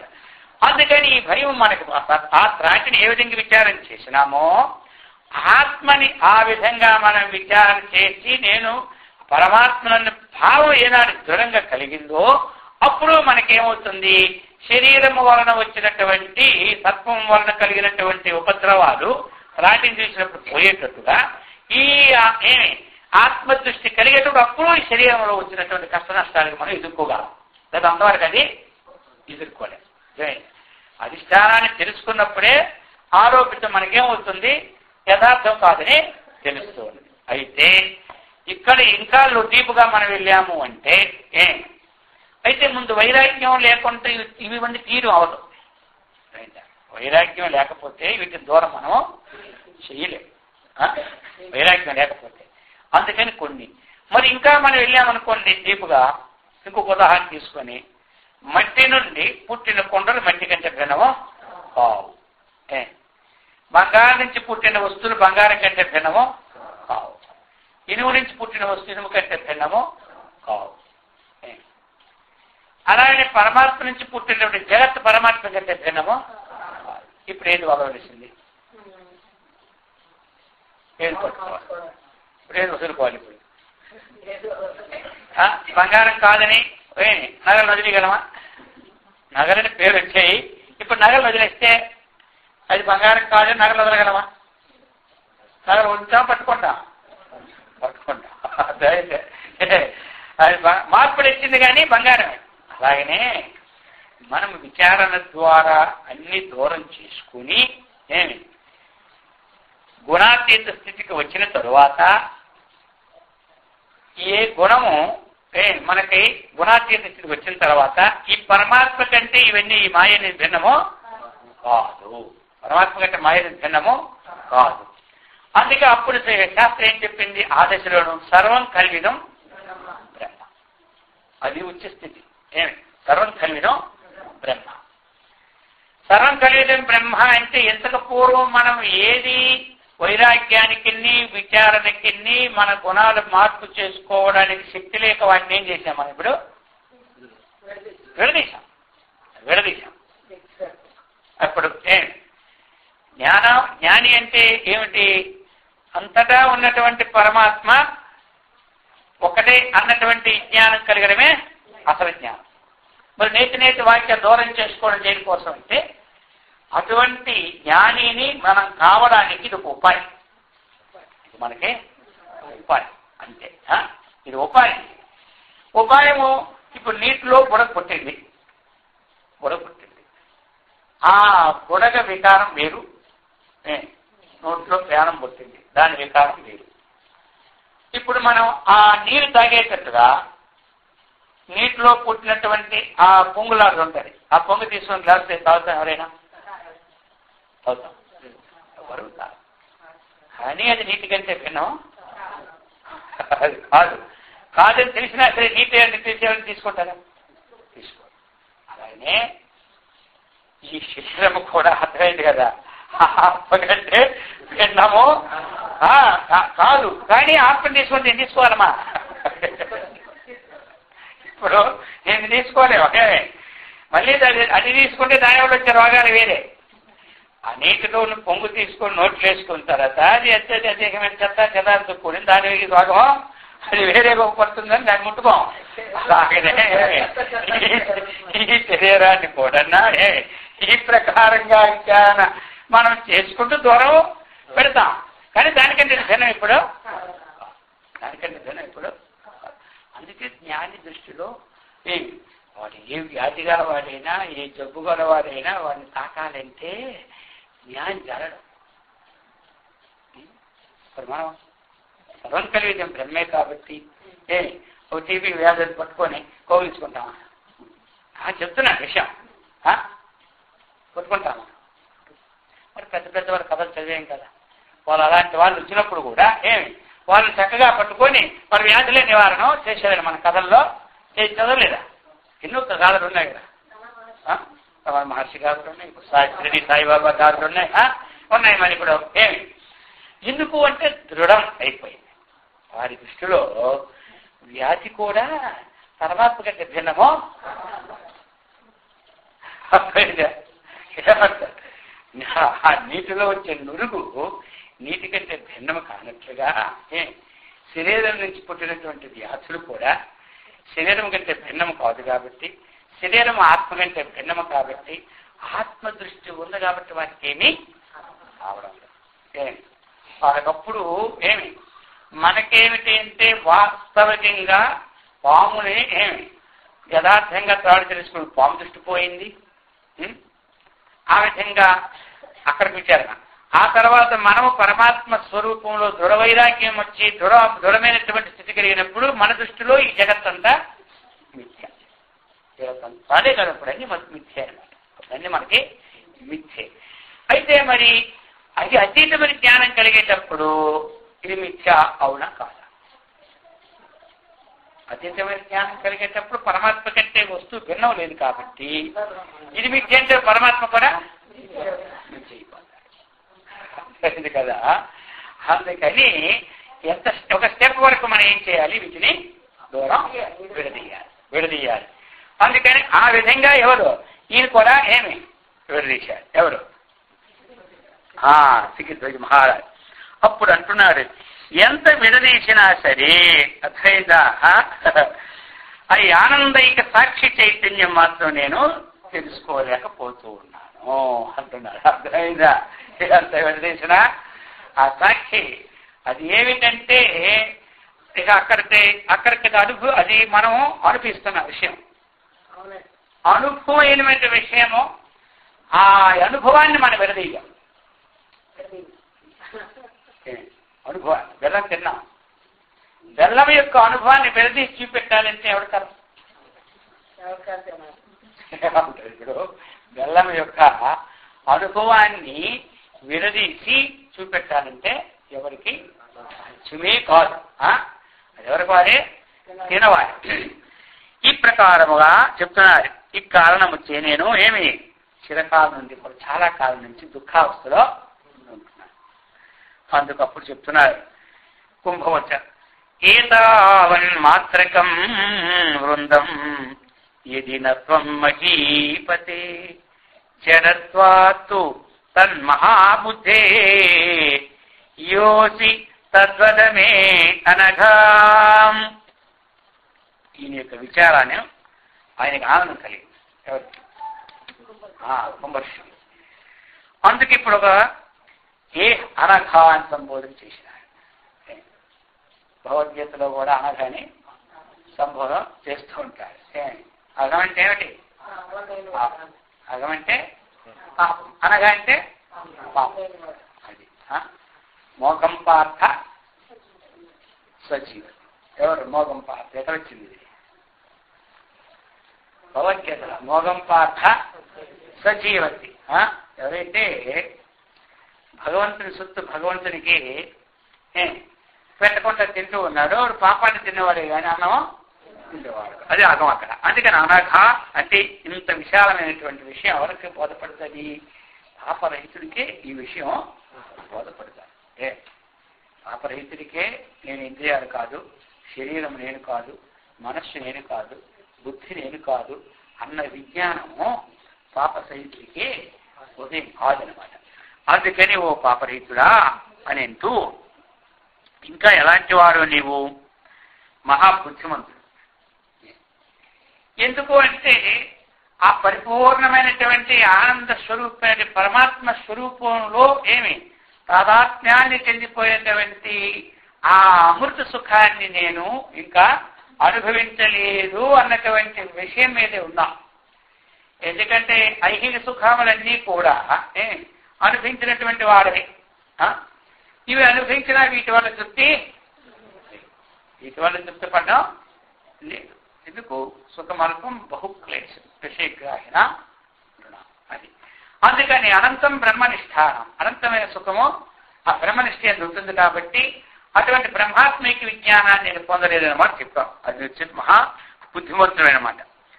ఇప్పుడు శరీరం మొదలుకొని ఏమి చెప్తున్నారు? జడత్వాత్ మహాబుద్ధి అహం, ఆ అహంకారం వరకు ఏదైతే ఏమి దృశ్య సమూహం ఉంది కదా, ఇది నేను కాదు, ఇది నేను కాదని చెప్పాను. అయితే మరి నీ దృష్టిలో నువ్వేమవుతావో చెప్పు, తర్వాత నేను చెప్తాను. ఇంతవరకు కూడా ఈ శరీరం నేను కాదు, ఈ శరీరం నేను కాదు అంటూ ఉన్నావు.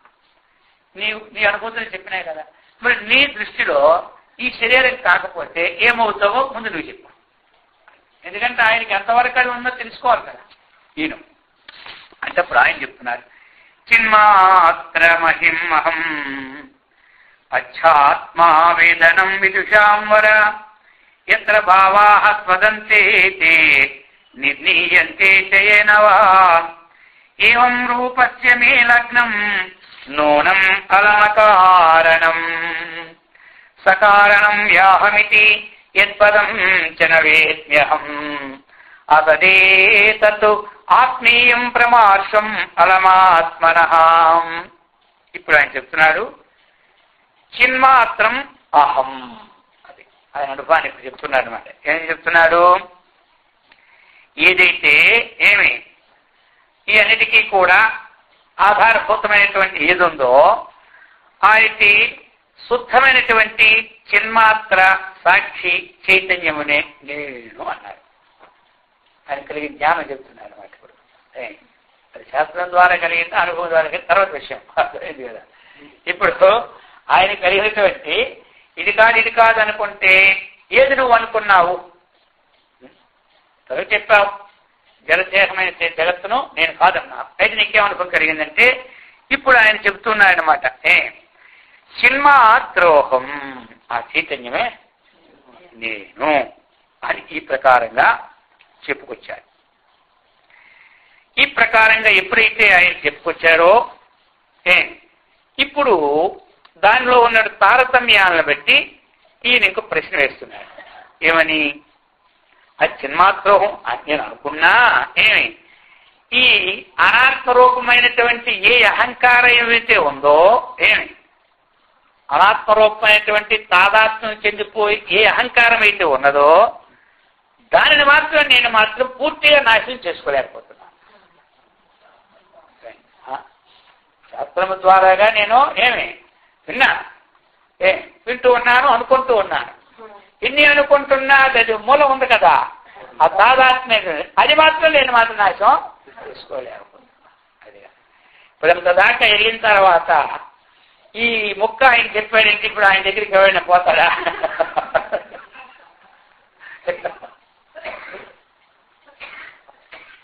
ఎంతవరగా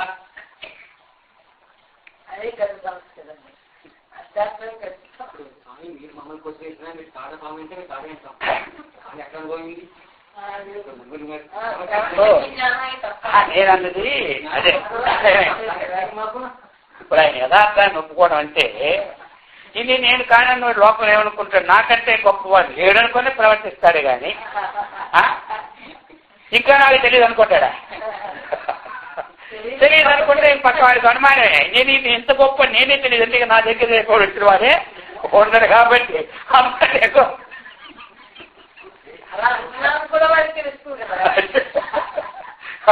అందుకని ఇప్పుడు ఆయన చూడండి ఎంత స్థితికి వచ్చినా ఆయనకి ఏం చెప్పేశారు.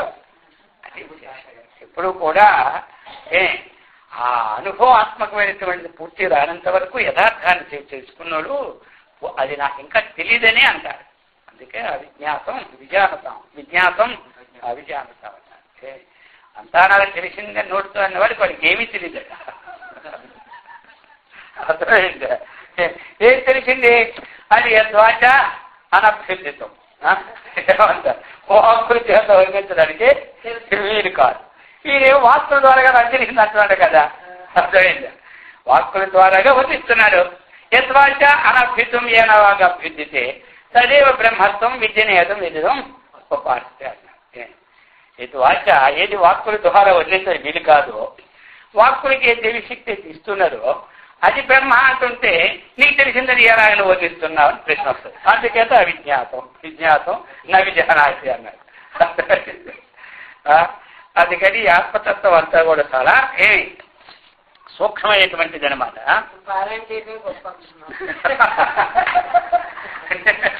సూక్ష్మమైనది అంటున్నా.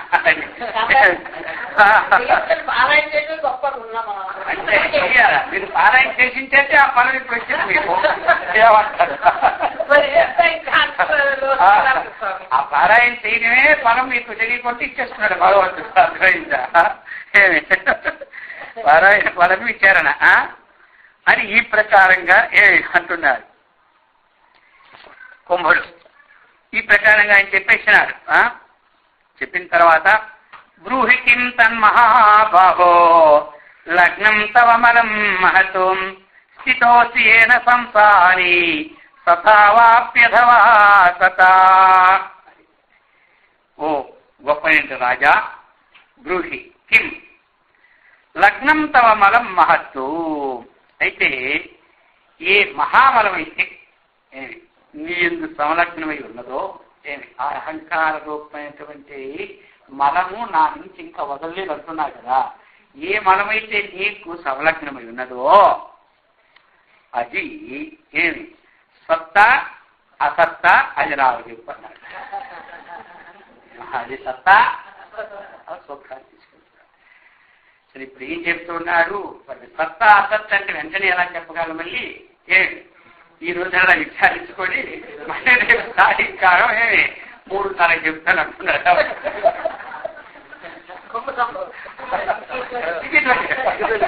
అది కుంభసంభుడు అడిగారు, ఏదైతే నీకు అహంకారం మనం వదలలేదో అది సత్తా అసత్తా అని అడిగారు. అది సత్తా, అది అసత్తా సత్తా. ఈ అహంకారం ఉంది కదా మనం, ఆ మనం నువ్వు సత్తు అనుకుంటున్నావు, అసత్తు కూడా చెప్పాను. అది సరే, ఈ సత్వ అసత్తు చెప్పాలంటే స్వామి ఎప్పుడే చెప్పగలనా? కాబట్టి ఇది ఏం చెప్తానన్నారు. కాబట్టి ఆ ప్రకారంగా అది చెప్తే ఇంకా మంచిది కదా. ఆయనకి చెప్పాలి, మీరు చెప్పాలి. మీరు చెప్తేనే ఆయన చెప్తారు. అది అందుకని మీరు ఈ సత్తా అసత్తా అందరి విచారణ చేసుకోండి. సత్తా అనే వాళ్ళు ఎంతమంది, అసత్తా అనే వాళ్ళు ఎంతమంది. అది అందరూ కూడా ఈ ప్రకారంగా సత్కర్మనిష్ఠులమై భగవద్భక్తులమై ఆత్మజ్ఞాన సంపన్నులమై బ్రహ్మాండంతో విరాజిన్నట్లు ఆ గురుదేవుడు శ్రేష్ఠ పరమాత్మ మనందరికీ సదా రక్షించుగాక. ఓం సహనా భవతు సహనౌ భునక్తు సహ వీర్యం కరవావహై తేజస్వినావధీతమస్తు మా విద్విషావహై. ఓం శాంతి శాంతి శాంతి. హరి ఓం తత్సత్.